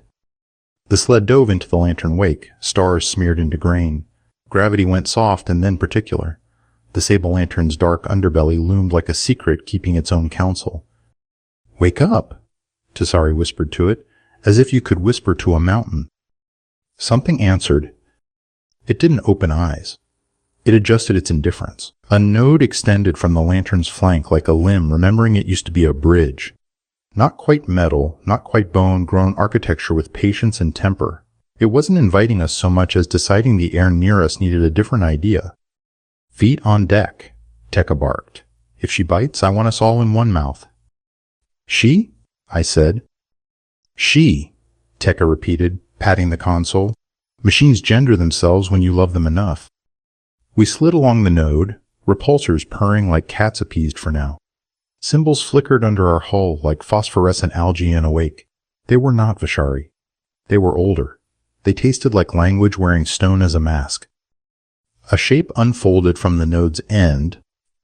A sentinel in the old style, not a robot, not a statue. Both. It moved the way cliffs move when you're patient. A centimeter, a quake, a century.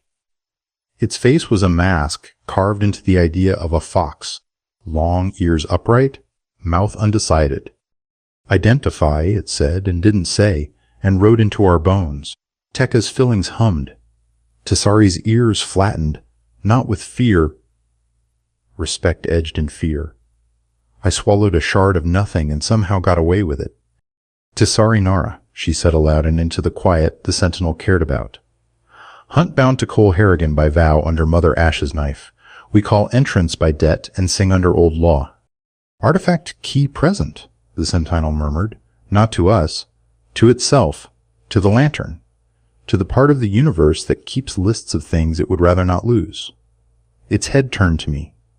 Human voice. You carry harmonic contamination. That's new, I muttered. It likes your singing. Tekka translated, unhelpfully and accurately. State tithe, the sentinel said. The node brightened, as if the lantern was lighting a candle to see who was asking for favors this time. Titha? Tessari asked, jaw going tight. A memory, the sentinel said. An honest one. The lantern moves paths for those who feed her. No blood. No lies. No forgetting you forgot. Its stone ears quivered. Choose fast. The wake is not patient with your little chases. Behind us, Veer's skiff fought the wake's spite.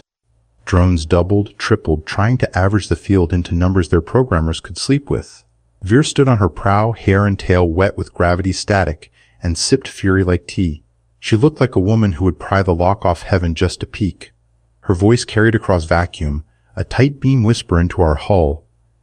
Give me the human, the cousin, and I'll make the matriarch remember to love you. Tempting, Tessari called back, not sounding tempted. Ask again when I'm dead. I pressed my palm to the hull. The mark pulsed, raw and present. I'll pay, I said to the sentinel. Take something I can live without. Its stone head cocked. What can you live without that is honest? My uncle's laugh, I said, too fast. The sentinel's silence did not approve. It smelled like old books closed in disappointment. No, it said. You don't own that. Try again. Tessari touched my wrist. Anchor and yes. Her eyes were cats at night. Slit, huge, unsorry. Not your pain, she whispered. We need you mean. She turned to the sentinel. Take my prey name, she said softly. The first one I earned alone. The sentinel stilled. In the wake, stars paused politely. Harsh, it said. And fair. But insufficient. You ask a path to a throne room full of teeth. Bring better meat. Tekka spat into an empty cup. Has anyone tried tipping you? She asked. The sentinel ignored her with elegance. The ships above began to force the wake by throwing math at it until their math bled. Veer's skiff bucked. She laughed. She liked a mean fight. Drones tightened into a spear. We're out of time, Tessari said. The mark thudded, frantic. I closed my eyes and looked for a memory that was mine, whole and costly. Not my first word. The beast had already sniffed that. Not my first kiss. That would be cheap bravado. I looked at a kitchen window on Earth filtered through a summer too green to be real. My mother's hands. No, those were hers. The first time I felt safe, so safe I'd believed safety was the weather rather than a choice my parents made to stand between me and what shook the door. The sentinel's face was very close when I opened my eyes. There, it said gently, almost kind. That one tastes like clean water. I don't want. I began. That's why it works, it said. Choose. Tasari's hand tightened on mine. Shadow, she whispered. We hunt. We don't hoard. Let it go. I let it go. Something left me like a bird going out a window you forgot you'd opened. The absence it left was shaped like afternoons on a porch with shade that stroked your neck right. I knew. Path paid, the sentinel said. Use quickly. Your leash maker smells you. Where does it go? Tasari asked. Where you ask, the sentinel said, and its stone mouth made a shape like a smile. To the regent's data arc, to the pocket where he keeps other people's maps. The node slid us into a pocket of space that had no business fitting where it did. Light skittered off the sled's canopy, embarrassed. For 5 breaths, we were a rumor. Behind, Veer's skiff lunged, bit emptiness, and found herself suddenly alone with drones who were not as good at being angry as she was. See you soon, her tight beam hissed, not so much a threat as a plan drafting itself. Tika blew her a kiss through the rear cam and flipped 3 switches that made the sled more or less legal by lying sweetly about its age. Data arc, Tasari murmured, eyes on the lane that wasn't. He hid it near the lantern to eat its breath. The old ones would laugh until they sharpened stones. What's a data arc? I asked, forehead cold against glass, the mark warm under my skin in apology for what I had paid. The absence inside me nagged. Where memory had sat, there was thoughtful emptiness I would need to learn to carry without staring into it too often. A vault of captured truths, Tasari said. He keeps names there, and maps, and the shapes of songs he cannot sing. He keeps my mother's hunts. He keeps your family's betrayal nailed to a board like butterflies. So we steal the board, I said. And the butterflies. And the pins, she said with relish. The lane spat us into a shadow that wasn't shade. The data arc hung in it, small as moons go, big as sins go. It was a nacreous oval wrapped in bands that pulsed like a sleeping throat. No running lights, no transponder. No welcome. Its surface shrugged off radar like conversation shrugged off the obvious. How do we knock? Tika asked, fingers dancing. I left my polite hat in a previous life. We don't, Tasari said. We sing the door it stole from the lantern. It taught its locks to recognize human throats. Shadow? I swallowed. My voice already felt worn. The sentinel's tithe still ached. A phantom porch. A missing shade. I can try. You can, she said, and her certainty folded around my doubt like a hand around a knife meant for throwing. I sang shapes, low and stubborn. The arc shivered. Bands loosened, then cinched, like a flinch turned into a shrug. I pushed into the note the vault in the lantern had liked best, the one that made glass remember it had once been sand under a sun that didn't care. The arc sighed. A slit opened. Air that had never been breathed exhaled secrets. Inside, Tekka said, too loudly. Before someone different makes this their problem. The sled slid into the slit. We were in a chamber that felt like being inside a pearl. Light came from nowhere and everywhere. The walls were grooved with file architecture turned into art. Ridges, pits, a braille for machines. The floor didn't exist until we put our feet on it, then remembered it was a floor and acted accordingly. Gives me the creeps, Tekka muttered, which was Tekka for I'm impressed. My wrist tingled. The mark knitted itself a fraction tighter, trying to play nice with a place that wanted to unspool voice for cataloging. Tasari's ears flattened. He'll have hounds in here, she warned. Not bodies. Not drones. Ideas that bite. So no shouting, Tekka said, restraining herself admirably. We followed a groove that felt like a corridor if you pretended walls were polite and corners didn't eavesdrop. Slot after slot hummed as we passed, tasting us with the delicacy of a connoisseur. In one, I glimpsed a map that moved like a fish. In another, a memory of a desert storm rewound, and replayed until the sand forgot which way it wanted to fall. There. Tisari breathed. The niche held a lattice of wire and light shaped like a laughing man's jawline, the echo of my great-uncle caught in a trap built for mirth. A label scrolled in a font that wanted to be a signature. HARRIGAN, trade in confidence compensated. Next to it, like a moth pinned next to its meal, a braid of Vishari beads, red and teal and black. Her mother's tally. My stomach turned to cold iron.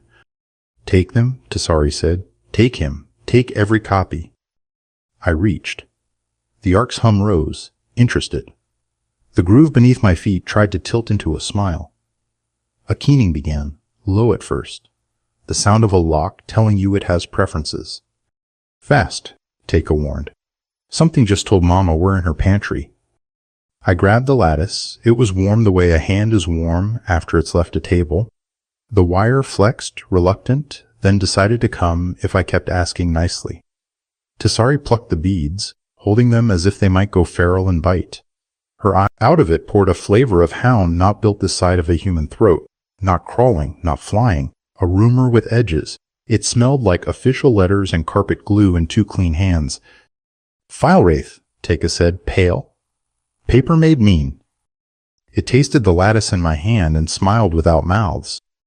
Shadow, Tisari said, voice steady as bedrock. Make your uncle uninteresting. How do I rewrite his laugh? Her eyes flicked to mine, apology and permission. Make it boring. I don't. Do it, she said, and the wraith flowed closer. And the ark decided we were nouns it was done filing, and the door we'd sung open began to consider being closed. The file wraith slid from the wall like a policy turned into teeth. It made a pleasant rustling, paper on paper, as it folded itself tall. Letters scrolled across it in legalese and lullaby, a language that soothed you into letting it eat you. Make him boring, Tisari said again, low and urgent, beads clicking like hailstones against her collar. I can't unmake a man, I said. You can sand his edge. She shoved the lattice. The echo of my great-uncle, against my chest, round him. The wraith flowed closer, savoring the scent of scandal like butter. Teika lifted a little grenade that promised to be funny exactly once. Tisari shook her head. Noise feeds it. I breathed, and the mark warmed like a hand at my back. I remembered the sentinel taking my safe summer and leaving me the shape of wanting it. I took that hollow and poured it into the lattice, sang the laugh flat. Not cruel, compassionless. I stripped away the liquor sheen, the roguish tilt, the gold-toothed myth. I tuned him to. He did it because he was tired and the money was easy. I tuned him to. Men like this are common as screws. I tuned him to ordinary. The file wraith hesitated, its edges blurring. Its joy was collecting rare things. I had made the laugh a drawer full of mismatched spoons. It lunged past us instead, at our vow. Tisari hissed, half a laugh. Of course. She snapped a bead off her tail and crushed it in her fist. Resin dust skittered into the air like midges. The wraith's hunger snagged on the grit of old ritual, choked, reformatted its appetite, and found itself wanting salt. Chew this, Teika muttered, flicking her funny grenade underhand into the wraith's curl. It burst. No flame, just a hiccup of static that made monospaced fonts cry. The wraith wrinkled offended. Shadow, Tisari said, eyes on the wall slow tightening. Make the door remember it was sung open publicly, not stolen privately. File wraiths can't close what belongs to everyone. Public. I understood. I pitched my voice into the key of market cries and union votes and cliffside challenges. I sang the shape of a door as if I were teaching a roomful of strangers how to pass through it and tell their friends. The slit we'd used brightened, widened, sighed in relief at not having to be exclusive. The wraith snapped a corner at me like a clerk slamming a stamp. Tisari's blade spoke a syllable of refusal, paper shredded, and 1,000 tiny injunctions fluttered like moths. Alarms finally found the ark's dignity. Gravity shrugged harder. Band cinched. From the slit, a wind began, gentle, persistent, as if the Ark were inhaling to cork us. Copy? Teka barked. Copy, I said. I lifted the lattice and sang it into the dust net knife, into the iron that remembered our vow. The lattice resisted, then became lines in steel, a story pressed into a blade's mouth. Tisari, jaw clenched, poured her mother's beads into her palm and looped them around her own wrist. She didn't look at them. Looking would have been drowning. Go, she ordered. We ran. The Wraith tried to write us as trespassers. The Mark wrote back, witnesses. The Ark tried to fold the corridor into a filing cabinet. Teka kicked a rib in the wall. It spasmed into a bracket instead. Everything's a shelf if you ask wrong, she grunted. We dove through the slit as the Ark's mouth curled shut. For a breath I felt its breath on my neck, dry, papery, censorious. Then we were out, the sled coughing light, the wake snatching us up like a cat saving its least favorite mouse purely out of pride. Behind us, the Ark's bands flashed a warning to the ships above. Ahead, the Sentinel's stone ears swiveled, amused. Did you steal well? It asked. We stole loud, Tisari said. Now we make it louder. The Sentinel turned its mask toward a vein of dark in the wake and pressed it with one stone finger. We slotted into the path. The sled eased forward like a guilty thought. In the shadow of the lantern, reality makes shortcuts when it likes your cheek. The lane spit us out not in the court or the harbor or a safe alley with soup and sarcasm, but along the cliff where the caves were eyes and the wind was a choir that liked being rude. The cliff gathered faces as we arrived. Hunters, weavers, children swinging their legs on ledges because nothing we did could convince them grace wasn't hereditary. Sirith stood, cane a flag, hair a thunderhead. Her eyes turned toward the sound of our engine as if she had invented it by naming it. Sing it, she commanded, before we'd finished landing. Make the Regent's Lock a key everyone owns. Tisari vaulted off the sled and took the cliffstone their ancestors had blunted with the soles of their feet. She lifted the dust net knife. The iron hummed, heavy with stolen lines. I stood beside her and pressed my palm to the blade, felt my uncle's laugh, felt its new dullness, felt the story turn from myth to warning. We sang. Not pretty. Public. The cliffs picked it up like gossip and hurled it inland. The longhouse breathed it. The caves repeated it in lower registers, adding the grain of stone. Voices stood in windows and added ingredients. Jokes, curses, names, bargains. The air thickened with participation. The Ark's stolen maps unfolded from the knife into sound and then image. Roots the Regent controlled by leash and ledger. Pockets where he socked away stolen truths. The way his drones listened with one ear to him and one to the old law in case they needed plausible deniability later. The beads tally, Tisari's mother's hunts, streamed across the sky in a ribbon of color. Each mark flared like a heartbeat. The last was a black thread cut too soon. Truth's not a blade, Sirith shouted over the wind. It's a tide. Stand or drown. Inland bells rang. Not polite court bells. Alarm bells run by hands. Ships shifted in the sky like guilty men rearranging their jackets. The matriarch's edict voice tried to stand between us and our own sound. It read from a script that tasted like carpet glue. The cliff laughed in her face. Laughter is a tool too. Veer's skiff burned down the coast, sleek as hypocrisy. She stood on the prow, bow unstrung, hair whipped into punctuation. She watched our broadcast with a look both hungry and ill, like a cat watching someone open the wrong can and finding it appetizing anyway. Choose, Tisari yelled at her over the sea, collar or throat. Veer's lips parted. The answer lay there, sharp and expensive. Before she could spit it, the sky parted to let a handler drop its swaggering shadow. The Regent's emblem hung on it like a sign on a kennel. A voice made of desks and stairs boomed. Cease unlawful assembly or be corrected. Sirith bared her teeth. Correct this, she said, and her cane came down like a judge not tired of judging. Old law surged, delighted to be useful. The handler's grav wobbled. The sea made combs again, not to catch a beast this time, but to slap a ship. It worked, badly and beautifully. The handler listed like a drunk told to stand straight. Drones poured from its gut in a glitter a greedy god might mistake for praise. Hold the song, Tisari shouted, not to me, past me, into the crowd. Hold it while we cut. We ran for the skiff we didn't own. Veer watched us approach, expression unreadable. She didn't lift her bow. She didn't move aside either. Tisari didn't slow. She vaulted the gunwale, landed with rude grace, and met Veer's eyes a breath away. "Cousin," Veer said.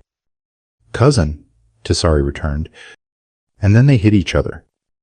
It wasn't the kind of fight that pauses for applause. It was quick and mean and intimate. Two women who knew each other's first mistakes and last nerve. Veer's hands were elegant until they weren't, until they were knuckles.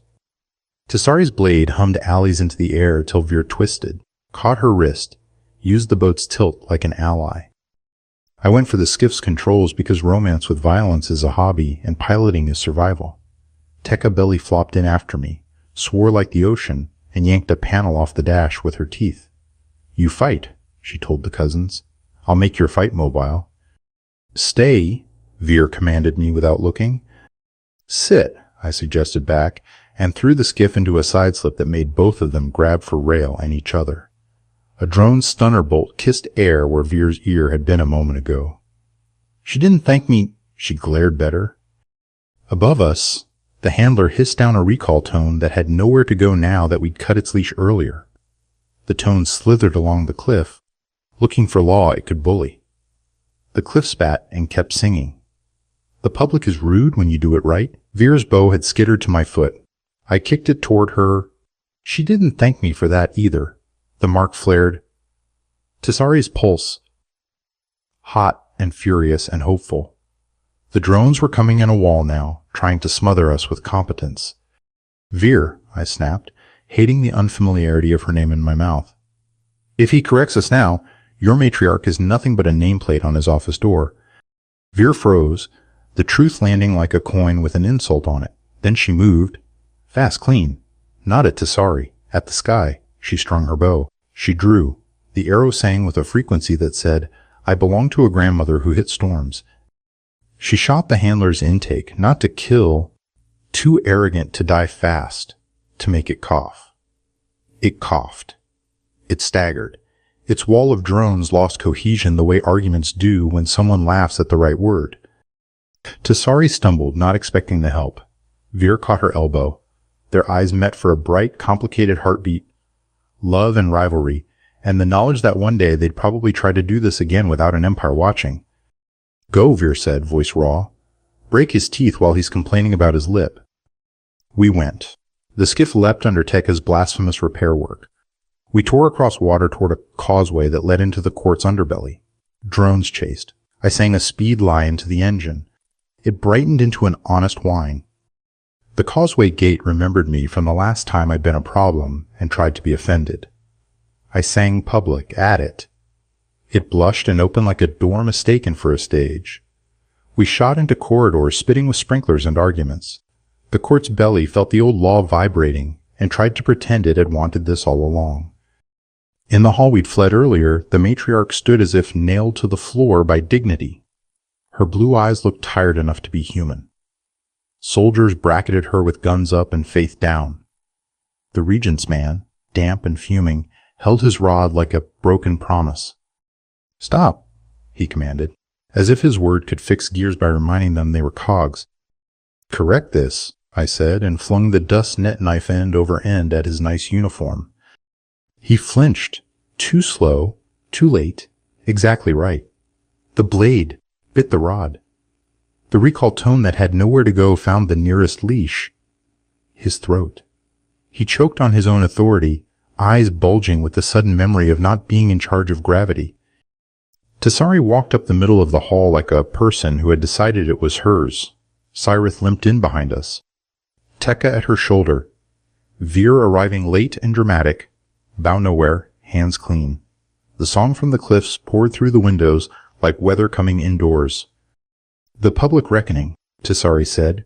"Clear. Now." The matriarch's mouth opened, closed.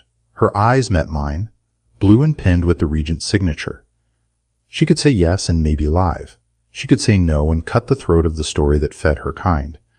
She said, very softly, "Now." Reckonings under old law are not polite, they are not orderly. They are not safe for shoes. They are honest, and honesty is messy.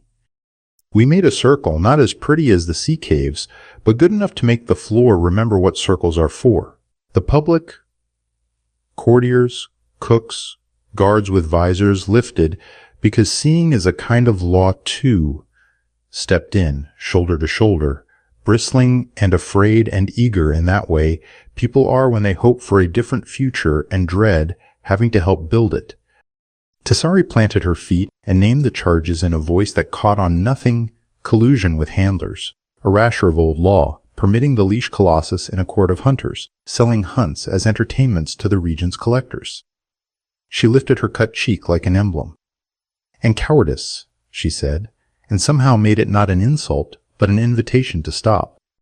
The matriarch stood and let the words hit her. She shrugged no blame yet, rolled no guilt off herself, wore her crown like a woman who had weighed it and found it heavy.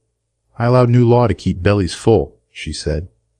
I believed a little leash would keep us safe from wolves. I was wrong. Gasps, snorts, a laugh that tasted like tears. Cyrith's cane thumped approval, shockingly gentle. The regent's man, purple with recall bite, wheezed, "You do not have jurisdiction," and found how silly that sounded in a room full of people who had decided otherwise. Tessari lifted the dust net knife. "This holds maps stolen from our dead," she said. "This holds a name we will not sing pretty anymore. This holds my vow to a human who is now our witness." She held my eyes, and I spoke too, about pirates and tombs and sentinels who barter in honest memories, about a pet made of math and policy, about how you make a leash out of secrets, and how you cut it with— "Strip the puppet's strings," a baker called. "Open the regent's pocket," a child chimed, solemn. "Make the matriarch answer without handlers in her ear," said Veer. And the way she said it was not kind, but it was fair. The matriarch lifted her chin. "Do it," she said. "Sing me clean or find someone else to hold this ugly bowl." Cyrith raised her cane. Not a sword, not a seal touched it to the matriarch's shoulder. Old law leapt like sparks from crust to crumb. Blue washed out of the matriarch's eyes like dye from cheap cloth. She shuddered, caught herself, stood straighter. The room exhaled as a body. Even the regent's man forgot to look composed. Overhead, the handler ship coughed and listed. On the cliffs, the sea combed. In the data arc, the file wraith found its drawers full of public and sulked itself to tatters. "And him?" someone asked, pointing with their chin at the regent's man. "Let him carry a message," Tessari said. "Tell your regent we're chewing." He tried to smile. It fell off. He made another expression, new, unpracticed, respect maybe, or the animal knowledge that the ground was now interested in his ankles. He backed away, rod drooping, collar suddenly heavy without a system to hold it up for him. "Veer?" the matriarch said, voice dry as clean bones. "If I fall, will you climb into my place and wear a law that bites?" Veer opened her mouth for mockery and found, instead, an answer with corners. "I will hold it," she said grudgingly, "until it burns my hands. And I will not pretend it doesn't burn." "Good," Cyrith said, pleased. "Honesty's hotter than carpets." The public laughed, and the laugh fed the law, and the law settled like dust. That makes a house smell like a place you can live in. We did not get a parade. We got a list. Repairs. Bridges to mend. Bodies to count. Names to carry to the cliffs and into the caves, to be laid where wind and stories could work on them. The handler ships limped off, not defeated so much as corrected in front of witnesses. The regent would choke on that more than on 1,000 dead drones. Taika stole 2 helmets and a case of coils and gave the helmets to kids who'd been brave because that's how you grow mechanics. The sentinel in the wake rotated an ear and pretended not to have helped. The sable lantern slept with one eye open. We climbed to the longhouse. Tessari set her mother's beads on a shelf. She did not touch them. She did not cry. She stared, tail still, ears a little too forward. Cyrith said nothing for a very long time, then reached without fumbling and put her palm over Tessari's hand. "Debt paid?" I asked softly, because my tongue had grown tired of not asking. Tessari glanced at the knife, at the beads, at the mark that had stopped throbbing and settled into a steady strange like a third wrist pulse. Debts mutate? She said. They breed. That's not an answer. It's the only one that matters. But her mouth softened. You want ceremony? Fine. She turned to Mother Ash, who had appeared like mold on bread, benign and inevitable. Crone, Tessari said, respectful and rude in the way affection learns to be. We bound under need, binded under choice. Mother Ash threaded her needle through air and tugged. The dead stirred to listen, because they're nosy. You want the same vow, but deeper. Fool children. Not the same, Tessari said. A different one, no throne, no court. Hunt right, yes, but also home right. My breath hit some part of me I hadn't realized had been braced since we met. You're asking me to stay, I said, unnecessarily and grinning like I just remembered a joke I loved. I'm telling you if you leave, I will follow and drag you home by the wrist, she said, ears doing a thing I was beginning to recognize as embarrassment. Mother Ash pricked our thumbs as if we hadn't bled enough. She knotted dust in the air. Repeat, she ordered. We did. I bind my hunt to yours because I want to, we said, words like bread, like knives. I stand where you can't reach without me, and you do the same stupid miracle for me. I will not waste what we paid to learn each other. The dust sank into the knife. The room breathed. Outside, the sea made a sound like approval.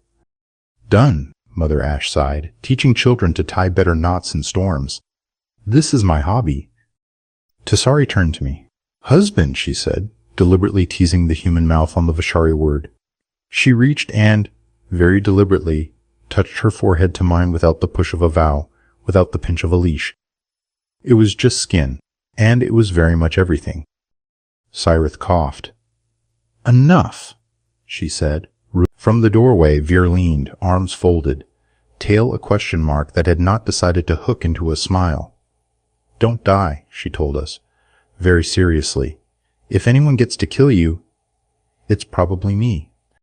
Fair, Tessari said, and tossed her a bead. Ver caught it, glanced at the scratch in it. Story she hadn't earned, and put it in her hair with practiced arrogance. Go, Mother Ash said, shooing us out into cold air that smelled like beginnings. Bring me better gossip when you return. Night took the cliff in patient bites. The longhouse lights burned like small stubborn stars. We stood on the edge where we'd shouted the public into being and looked out at a sea busy writing new combs we hadn't ordered. The mark lay quiet under our skin, warm and companionable. Not a leash, more a string tied around a finger to remember something important. What now? I asked, because humans ruin good quiet with necessary questions. Now we hunt, Tessari said, simple. Not just beasts and drones, but habits. Not just handlers, but the tricks of thinking that let leashes look like jewelry.